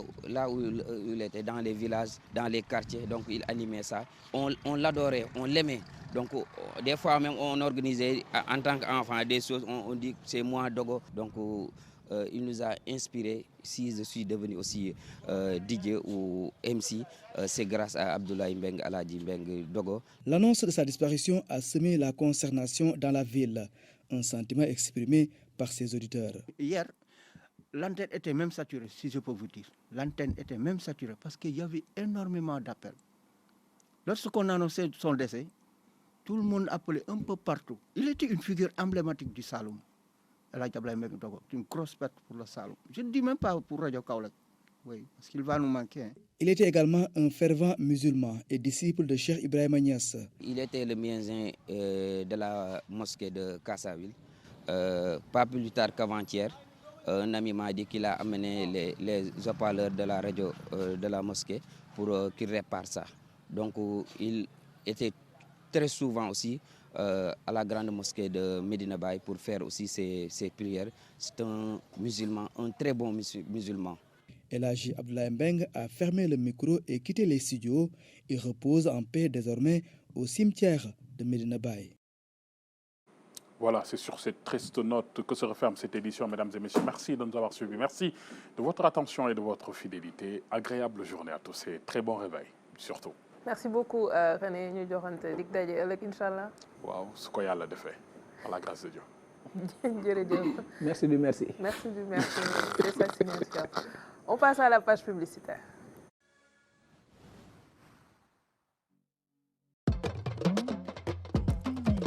Hey, xale bi sangala yangala yang. Xëcc bu tey bi dinaa. Seet bi nga soppi kaa bàyyi woo dara. Tik tok toko toko. Ndox bi mooy tokk xale bi laaj joko joko.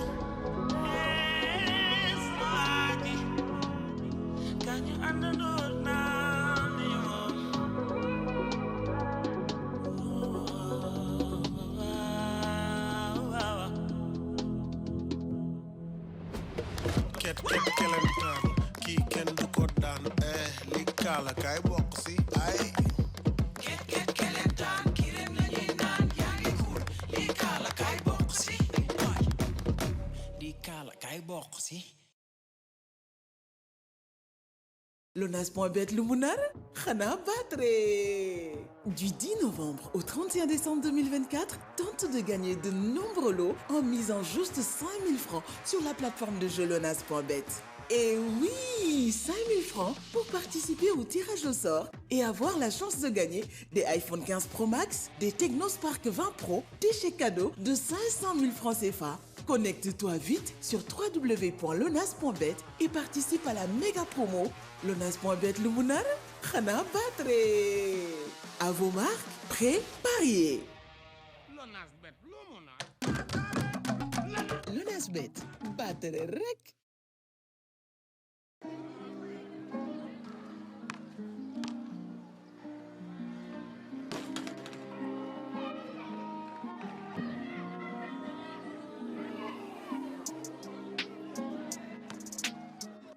Jaouda ñëwati na ak ay produits yu neex lait UHT bi moom kenn dootu ko présenté am na bu bleu entier ak bu orange demi écrémé. Le lait UHT est un lait naturel de haute qualité sélectionné dans nos meilleurs élevages laitiers. Le lait naturel UHT Linéa est garanti sans sucre et sans matière grasse. Oméga 3, bon pour la digestion. Oméga est un lait entier stérilisé UHT enrichi en oméga 3 et en 7 autres vitamines. Mais au bout de emballage bu mauve bi nag est un lait sans lactose UHT entier destiné aux personnes allergiques au lactose du lait de vache.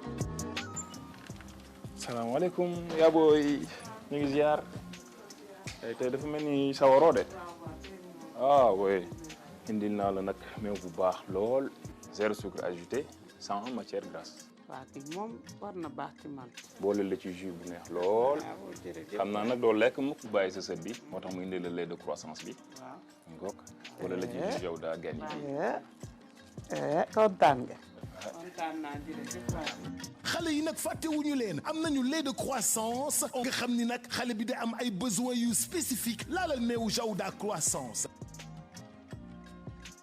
Voyez kenn du fàtte la gamme Gani. Gani est un lait aromatisé avec différents parfums. suñu produit yu bees yi mooy lait UHT entier bi nga xam ni am na format bu ndaw pour seen xale yi suñu jus Jaouda nag lu mu neex ëpp na ñu tuddee ko presse am na ananas pomme am na parfum yëpp justos de Jaouda nag am na parfum yëpp Jaouda am na it lunchon de bœuf di seen charcuterie bu neex ak crème de cuisson bi tax benn jekk sonnatul crème légère de lait de vache stérilisée UHT à 18% de matière grasse ay Jaouda. Jaouda mën nga ko fekk ci Auchan yi Carrefour Supéco ak EDK boo ci bëggee ñu livrer la 77 598 03 42 wala 77 562 83 87. Jaouda di leen yëgal ni adhéré na ci hypermarché Lekoufi Touba Janatu ci wetu Palais Ndiouga Kébé jano ak station MKA.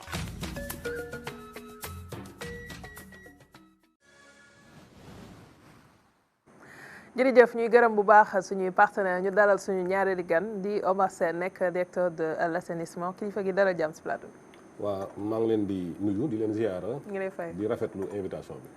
jërëjëf na ñëw si yow si kanam ci waxtaan bi Aziz maa ngi ñëw ak Babacar mais ba def fàttali am ci bés bi ñaar fukki fan ak juróom ñaar ci atum 2018 ci la ñu tijji fii ci Ndakaaru ndaje bu mag ñu dippee ko forum Galien Afrique la ko tax a jóg nag mooy daal di fësal ñi nga xamante ne seen taxawaay xarañ na ak jéego yi nga xam ne def nañ ko ci wàlli wér-gi-yaram moo xam ci la ñuy def ci ay jéego ay produits yoo xam ni jëmmal nañ ko wala loo xam ni lu bees la ñu découvrir ko ci àddina bi loolee lépp ñu bokk ci li nga xamante ne rek dañu koy defal ab raaye boobu nag bokk na ci ki nga xamante ne rek moo ko jëmmal mu di prix Nobel de la paix Elie Wiesel nekk nag ki nga xamante ne moo jiite fondation Galien mu nekk jotaay boo xamante ne atum 2009 ba léegi la ñu koy taxawal fa mu dooree nag mooy ca réewu Amérique ca États-Unis mu nekk nag loo xamante ne nii mi ngi fegoo ak prix international Galien malien boobee itam li ko tax a jug rek mooy jéego yi nga xam ne def nañ ko ci wàllu paj mi ak garab yi nga xam ni war nañu mën a am souveraineté ak it fësal gi taxawaay gi ci fànn boobu. beneen bi mi ngi soxal atum 2012 ki génn àdduna moo di professeur Assane Seck mi ngi amoon juróom-ñeent fukki at ak ñett ci Dakar nag la génnee àdduna mu nekkoon universitaire nekkoon ni ku ñu ràññee ci wàllu politique mu jot a nekk jëwriñ ci diggante atum 1966 ba jàpp atum 1983 ma nga juddoo ca Casamance fu ñu gën a xam ci Marsassoum féetee ca région bu Sédhiou moom nag la ñu tuddee université bi di Assane Seck bu Ziguinchor. mooy papa yi professeur Annette Seck Ndiaye. bi nekkoon PNA. nekkoon PNA nekk tamit ministre auprès ministre affaires étrangères yoroon wàllu Sénégal de l'extérieur. d'accord merci beaucoup Aziz ñu dellusiwaat ak Babacar Ndoye ci suñuy données yi nga xam ne waxuñu ci dara lu dal xel. tout à fait am na sax point bu ñu mën a souligner ndax fan yi da nga demoon Côte d'Ivoire temps yii dañu def li nga xam mooy partage d'expérience ak ñoom surtout jëm ci wàllum fraude fiscale ak évasion fiscale ñun dem na ci li nga xam ne système d'information yi ci lañ mën nañ cee jaare ba xeex loolu nga xam ne mooy fraude fiscale ak évasion fiscale. waaw donc bi ma demee Côte d'Ivoire Union européenne moo ma fa yóbbu ma nekk en tant que chef de mission mais aussi en tant que expert ci wàllu collecte de données yi yan type de données ñooy ñëw et puis ak seen sécurité donc li ñu def mooy dañoo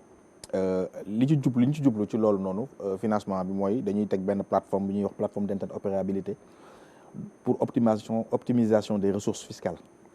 léegi li ñuy def mooy li tax ñu koy def mooy c'est pour lutter contre l'évasion et la fraude fiscale mais du loolu rek il y a aussi la fraude interne parce que des fois ci wàllu douane mën nañ utiliser identifiant wu keneen pour def beneen déclaration donc yooyu yëpp ñun ci suñu wàllu xarañte bi ñëwee dañ koy déceler teg ko léegi sur le terrain li ñuy def mooy damay dem dafa am ay direction yu bëri yu ma dem sur le terrain ak sama équipe donc man maa doon chef de mission bi amoon naa benn expert fiscaliste avocat tubaab ak ay coordonnateur ak ay douanier ay waa inspecteur des impôts ñu dem direction des opérations d'assiette mooy interface wu gestion de l'assiette ak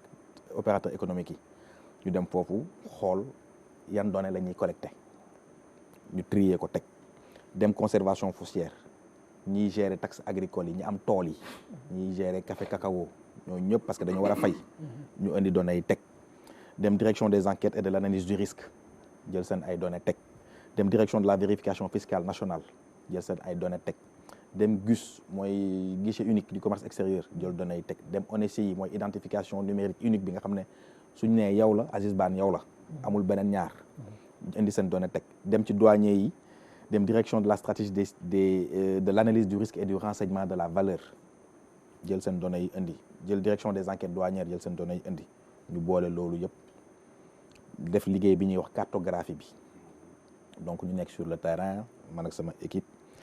ma ne lii ak lii ak lii ak lii la ñuy def nii ak nii ak nii lañ koy defee parce que man loolu lañ ma fa indee dañ ma ne voilà yow yaay chef de mission bi ñun li ñu bëgg à la fin nga jox ñu solution biñ ci paree solution bi mooy dama préconiser benn plateforme boo xamante ne bi dañuy jël données yooyu yëpp agrégé leen teg leen fenn mais day am sortie input lan lañ koy doyee lim leen di permettre mooy ñu mun a xam exactement comment taxer juste et vrai nga xamante ne bi kenn du leen rëcc am na yeneen yoo xamante ne bi bon c'est étatique mënuñu ko wax fii. alors si li nga wax man dafa am lenn lu ma retenir c'est-à-dire bu ngeen defee cartographie dajale information yëpp ci benn place. loolu tamit du risque ci réew. déedéet nit ñi xam ne say données fii la ne. non maanaam ci wàllu réew mi loolu du risque parce que justement comme dañ leen ça nous a cartographie soo ko defee mooy da ngay xam fi sa donnée nekk léegi pour liggéey bi gaaw da nga koy indi teg ko ci feneen ci wàllu technique moom la ñuy wax data warehouse ñu indi leen ñoom teg leen foofu léegi li ñuy defaat ñun ci wàllu technique mooy fexe ba nga xamante ne bii ñooñu douane ak impôt dañuy am collaboration boo xamante ne c'est en temps réel. fichier bi soo ko ubbee loo ci mënti def waaj da koy gis léegi ci saa si c'est-à-dire amatul bu njëkk nga xam da ngay oote téléphone waaw Diop. jàppale ma fichier bi non loolu amatul c'est-à-dire que job liggéey bi mooy pour mu gaaw. très bien Sénégal loolu ñu ngi koy def wala yeggaguñ. ah du lu ma yëg de. ah oui waaw du lu ma yëg wax dëgg yàlla. mais war nañ koo def. bu dee defuñ ko war nañ koo def parce que sooy xool fi àdduna toll. fi numérique toll surtout ci wàllu optimisation ressources numérique am na lu pàcc bu mu ci war a jouer bu rôle pour dimbali en tout cas côté fiscalité fii impôt ak douane pour ñu mën a récolter xaalis bu bëri parce que le but du jeu aussi c'est de gagner de l'argent et de ne pas en perdre. Très bien. te loolu liggéey bi ñuy liggéey ça permet en tout cas de pouvoir le faire. jërëjëf dañu ñëwaat ci kanam tuuti balaa ñoo jàll ci beneen waxtaan bi ñu dem si sociétal ak Ibou Ba. ñoo ci caare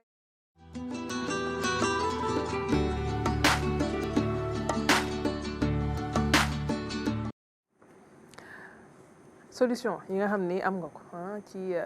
tragédie boobu nga xam ne dal na si réew mi. Thiaroye 44 suñuy maam yi la li nga xam ne d'abord moom la ñu war a dox pour am ko bi si njëkk ñi nga xam ne dañ leen faat ñu suul leen te fañ leen di suuluñu leen ay place individuelle ndax wane nañ ne fii si Thiaroye si camp bi wala si cimetière bi foofu période boobu fosse commune la woon kon mën nañu génne corps yi parce que tribunalu France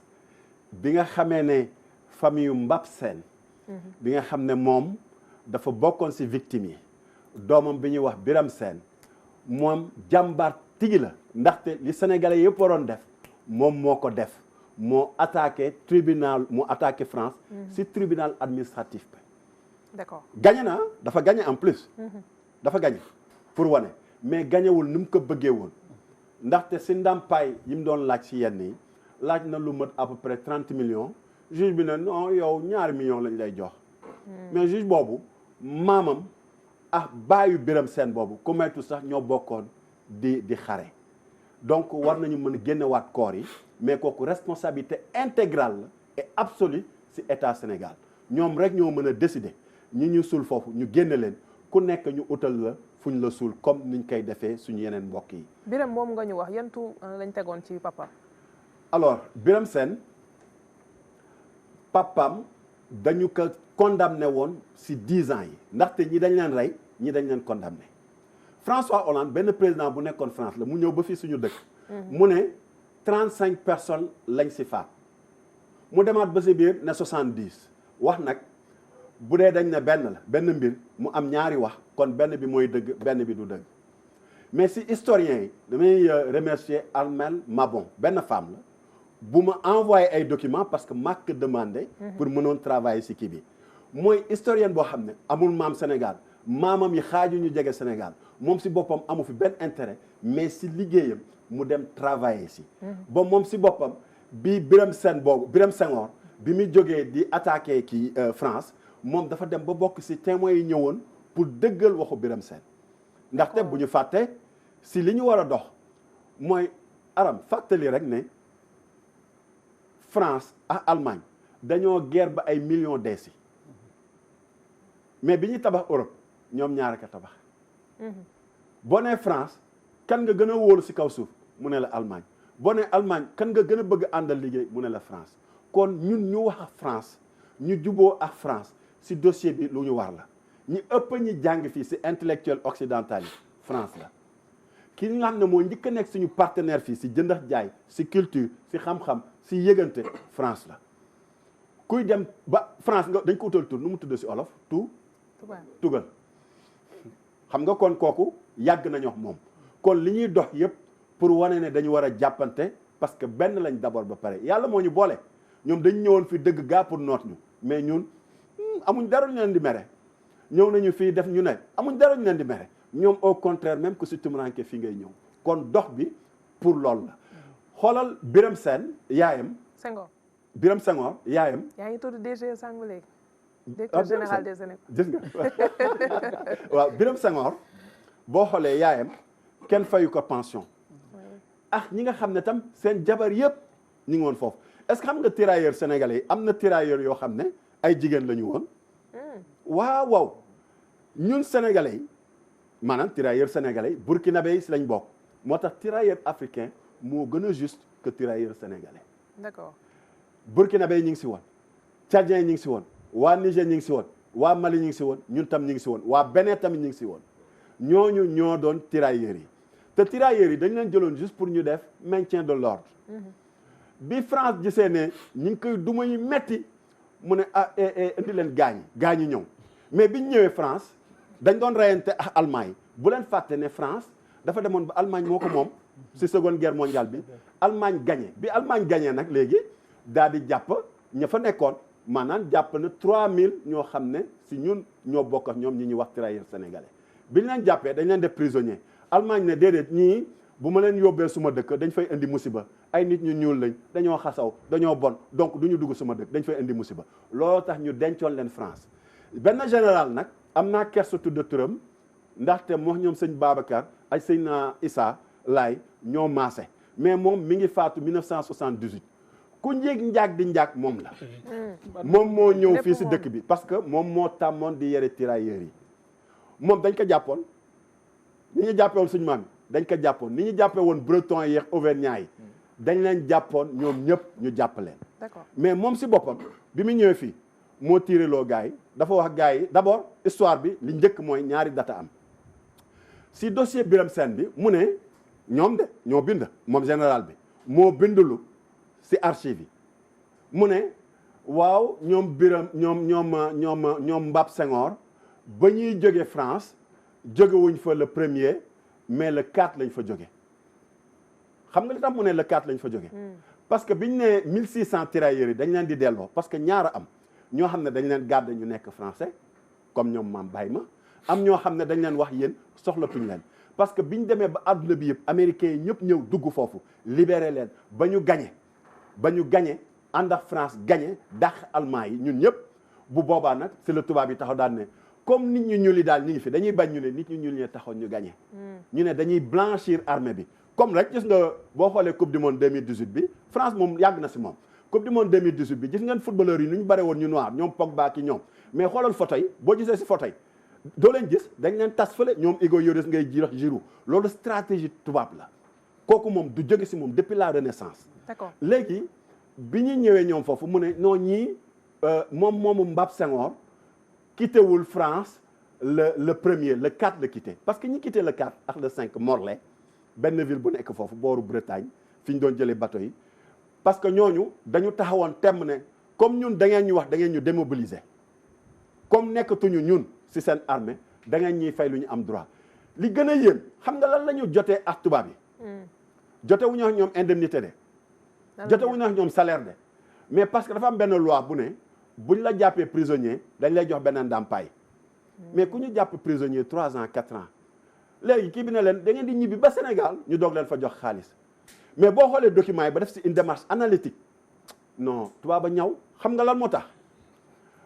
euro bi ma lay jox France ak euro bi ma lay jox Sénégal bokkul valeur bu ma la joxee 15 euros 24 France 15 euros 24 France la mais Sénégal 10 000 francs CFA lay nekk. kon imaginez tey ma war la jox 500 000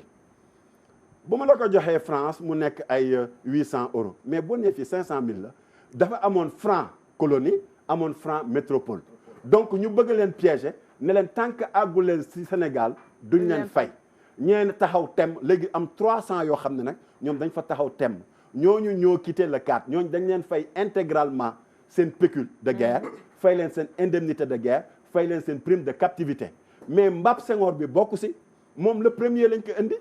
bi mu ñëwee fii ba ñoom dañu taxaw ne dañoo bëggoon ñu fay leen lépp ñu ne leen noor da ngeen di dem ba toog seen dëkk yi si kawe comme yéen ay cultivateur ngeen ba ngeen ñibbi ba toog dinañ leen fay waaw léegi kañ yow yaa am newoon France fa laa xeex ñu jàpp ma fa ma lay xeexal ñiy dee si ma ñëw ba suma dëkk nga ne doo ma fay léegi waaw man daal finalement du ma la fay ndeyjoor dama lay fay càmmoñ mais fay ma rek fay ma rek loolu mooy difficulté bi et puis archives yi di nga aram diplomatie dafa baax ñu ne France jotewuñu dara nañ jàppee na jotewuñu dara suñuy sang lañ ñoom tam seeni sang lañ dañuy waxtaan ba juboo ñoom ñëpp nañu ñëw fête fii le 1er décembre bi pour que ñu wan leen ne ñun xeexuñu xuloowuñu xorantewuñ dañu fii si président bi na ñëw ak ñëpp na ñëw wax waa këram ñëpp ñun bëgg nañ ndaxte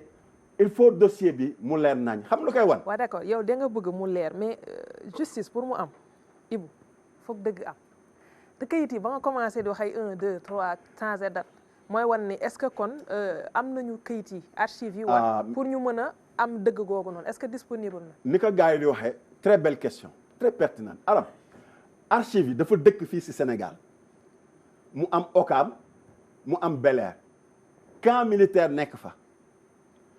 dama doon wax sànq la machine de Marly la machine de Marly tubaab daf ko inventé woon pour mënoon yéegal ndox bi muy tabax Versailles ndaxte Versailles si kaw la nekk ndox mi nekk si suuf ñu war ko yëkkati pour propulser ko 1550 fekk na ñu tabax la machine de Marly 1550 Cheikh Omar Fouti xaajagul woon judd ku dem ba bind loolu ba yore loolu archive yoo xam ne deful 100 ans xanaa dina la yomb ñu ne xamuñu ñaata tirailleur ñoo fi nekkoon ñu ne ñu nekkoon Caaroy xamuñu ñaata lañu ñu ñëw si archive yi ñu ne léegi archive yi mën nga xool cat bi mais mënoo xool lépp François Hollande président France bi ñëwoon fii daal ne di ngeen accéder si archive yi mais ñoom Armel Mabon doomu français bi nga xam ne bokkul ak ñun dara maamam dara la fi amul fi benn intérêt nee na loolu amul ñoom teggiwuñ ko te lii wane ne amul mooy archive yi kii di Birame Senghor joxuñu ko sax si archive yooyu pour la simple raison que yenn yi dañ xam nga ñu ko wax sax si yenn yi waaw yow mënoo ñu attaquer fii ndax yow étranger nga ba pare dëkkoo fi mais Mbap Senghor boobu France reylu jàpp ko ñàkk ko jox ay droit am ba pare li gën a bon 2018 bii 2019 si la xoolal rek bu baax décision volonté politique la secrétaire benn directeur de cabinet moo ñëw daal ne bon pour dossier Mbap Senghor bi léegi nañu modifier foofu ne dootul déserteur mais boo demee ba ne modifier ne dootul déserteur xanaa nga mën a bind mort pour la France parce que boo bindee mort pour la France yaayu Birame Senghor boobu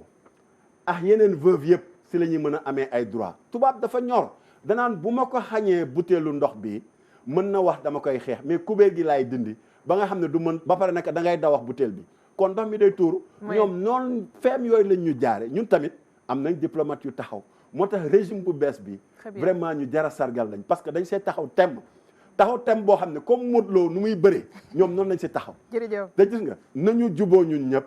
du question droit men na sax du question de principe du question sax xaalis wala pension mais dafa nekk question li ñuy wax si dignité ndax sa dignité ak honneur boo ko ñàkkee mooy mosoo ko am ndax kenn waru ko perte jërëjëf Ibou merci non lii dafa war a am suite rubrique sociétale parce que des na je pense que les gens am na ñenn ñi sont restés sur leur faim mais il faut ñu avancer ndax monsieur Sène mi ngi toog yow sa maam ci la bokkoon waaw sama maam waaw mais moom dafa oh non désolé je parlais de Diallo désolé non gisuma woon il est juste derrière vous waaw je suis mais respect mais sama maam bokkoon na si mais moom ñibbise woon na de kon alhamdulilah moom man moom sama maam bokkoon na si muy maam Baye Ma Sène yàlla na ko yàlla xare àjjana moo doon le vice-président de l'association des anciens combattants de la presqu'île du Cap-Vert pour suñu mbokk kaw-kaw yi presqu'île du Cap-Vert mooy région de Dakar moo tax ñu dalal leen fii ñëpp ngeen xam ne duñ càppewuñu leen comme town dañ leen di kaañoo noonu rek mais vraiment ñun ñëpp a nekk benn waaw Diallo ñu bàyyi la nga doxal pour la seen askan mu xam démbam daal loolu moom vraiment waaw noonu li nga ko waxee noonu la soxna Ndeye Arame Touré ñu daal di soobu ànd ak mbokk téléspectateurs yi naka noonu mbokk internautes yi si biir revue de presse doore ko ak journal bi nga xamante ni nii mbokk yi moo di Le Soleil moom si li mu ñëw mooy campagne bi nga xamante ni nii moo di campagne de commercialisation de l'arachide campagne agricole bi dafa mel ni léegi mu door juróomi fan si weeru décembre bii ñu jëm si lay tàmbali prix kilogramme arachide bi nag ñu ko daal di fixé si 305 francs CFA di juróom benn fukk yu teg dërëm loolu nag nekk ab augmentation maanaam ab yokk bu am solo ñeel kilogramme arachide bi buñ ko comparé ak li amoon daaw di 280 francs CFA Le Soleil diñ ko xamal Le Soleil diñu xamal dolli si ne état bi daal dinay fay ba mu mat sëkk lu toll si 74 milliards francs CFA ci ay bor juróom-ñaar fukk ak ñeenti junniy milliards juróom-ñaar fukk ak ñeenti milliards boobulee campagne agricole war na door wax naa ko sànq ci juróomi fan ci weeru décembre bii ñu jëm loolu nag ñu ngi ko xamle démb ci benn réunion interministérielle bi nga xamante ni nii ki ko dirigé ki ko jiite mooy premier ministre Ousmane Sonko premier ministre moom daal di woo gouvernement bi ñu daal di taxawal ab collecte boo xamante ni nii gerte gi laata muy dem bitim réew laata muy jéggi suñuy frontière ñi fi nekk di ci liggéey muy opérateurs yi moo xam huiliers yi ñoom ñu séddu si bu baax a baax ngir koom-koomu Sénégal gën cee mën a gis boppam loolu premier ministre bi wax nee na gerte gi laata muy génn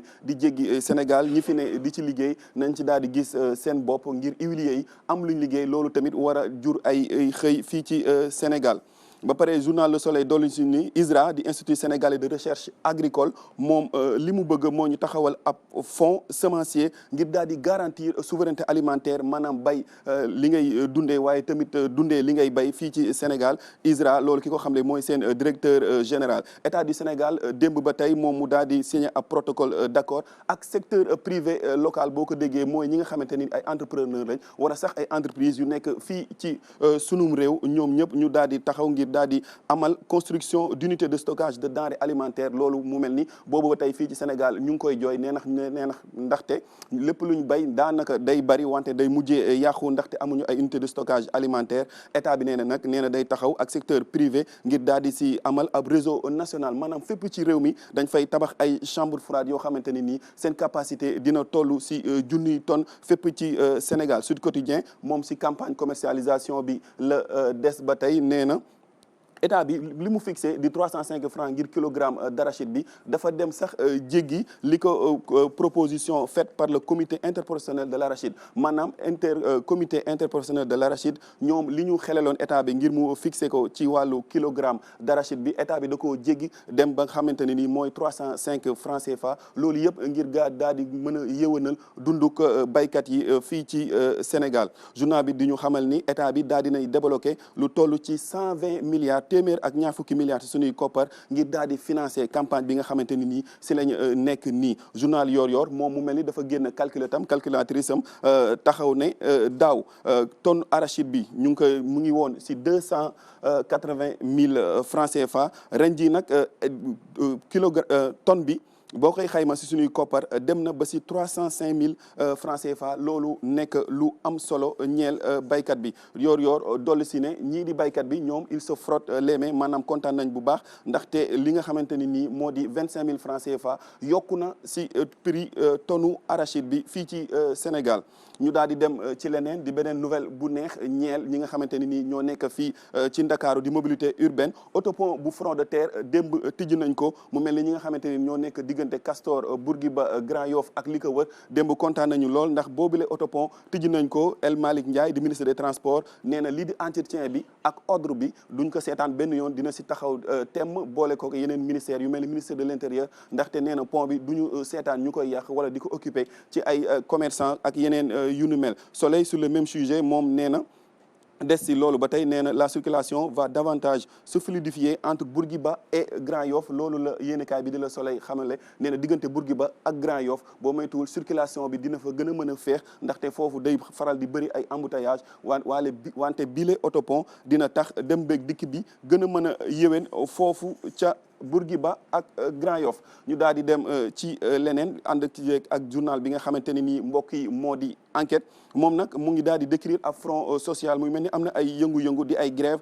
interne et anciens internes des hôpitaux ñoom nag ñu ngi ci ab grève li ñuy daal di laaj mooy ay revendications salariales lu jëm si seen wàllu salaire ak seen wàllu statut ñoom ci loolu la ñuy wax si université yi nag le SAES di syndicat autonome des enseignants du supérieur ñoom ñu ngi daal di naxarlu bu baax a baax ay digg yoo xamante ni nii nee nañ kenn sàmmantewul ak moom ba pare ñu daal di ñàkk respecté ay textes réglementaires. L'observateur moom fi mu ñu jëmee mooy fële ca Ziguinchor ci université Assane Seck de Ziguinchor nee na juróom-ñaari étudiants daal di leen fay gaañ ba pare ñu bëri si ñoom ñu jàpp leen gannaaw ay mbiccoo mbaaloo diggante ñoom ak takk der yi fële sa Ziguinchor. ñu daal di jeexal ak mbiru tàggat yaram mbokk yi ak réew mi sport réew mi quotidien combat royal diggante Siteu ak ki nga xamante ni nii Modou Xarañ Lo le roi des arènes soxna Ndeye Aram Touré les sanctions pécuniaires sont tombées pour Modou Lo et Siteu sanction pécuniaire nag boo leen ko déggee mbokk yi mooy li ñuy comp si seen koppar def ko ay sanctions ñeel mbëri. moom lii moom jël la moom dañoo nguufaan waaw noonu la demee kon 30 millions 40 millions yéen kaay bi ñëw ci leneen di Ligue des champions PSG di Paris Saint-Germain démb dafa mel ni dañ ko daal di bàccal ki def loolu mooy waaye ñàkk caaxaan di Bayern Munich Man City moom dafa match nul Man City nag mu mel ni mu ngi si ay guddi yu bët setagul ñoom waa Manchester City. Tribune Sport si li mu ñëw mooy boobu le combat ba tey sanction financière le CNG encaisse plus de 4 millions de francs CFA journal bi sax nee nu 4 millions 760 000 francs la moom la CNG daal di nangoo si yooyu la ñaari mbër li ko waral nag nee na ñoom dañoo indi ay bouteilles yu 10 litres te loolu nee nañ dañ koy tere ci arène bi ba pare ñi ñu àndal ëpp lool liñ leen may ak yeneen ak yeneen kii di Siteu moom manager am di Max Mbargane nee na daal dinay déposer ab recours neexte nee na nanguwul ba tey ne Modou Lo moo ko daan Liverpool Real Madrid tey jii la mbokk yi équipe bu yàlla bi équipe bu mag bi Real Madrid war a jàkkaarloo ak Salah bu sénégalais yi xam lool ca Liverpool guerre des étoiles duel entre Salah et Mbappé mu mel ni ñaari star yooyu la ñu yéenekaay bi indil record yéenekaay si li mu ñëw mbokk yi mooy ki nga xamante ni nii xale la wante jàmbaar la di Lamine Camara nekk fële ca Monaco nee na nag Lamine Camara tey jii mu war a jongante équipe am Monaco ak Benfica à 20h nee na nag le déclic attendu maanaam xale bi war naa gën a mën a wane boppam ndaxte am na capacité yi am na talent bi ngir daal di jommal tubaab bi fële ca Europe. si plateau Barcelone. parce que équipe yàlla bi lay bañ dégg. Barça démb Brest la équipe Brest la jàpp di wane wu si kaw. da nga ne équipe yàlla la mu ne je suis pas d'accord mais je sais. ko laaj rek kan moo nekk premier actuellement ci championnat espagnol. waaw ñu ngi ñëw Liga bi. keroog Celta Vigo waa baax Celta Vigo loolu gis ngeen lu mu leen la merci beaucoup Diallo jërëjëf ba ëllëg incha allah ba ëllëg ñu jàll ci suñu waxtaan ak suñu ñaareelu ga.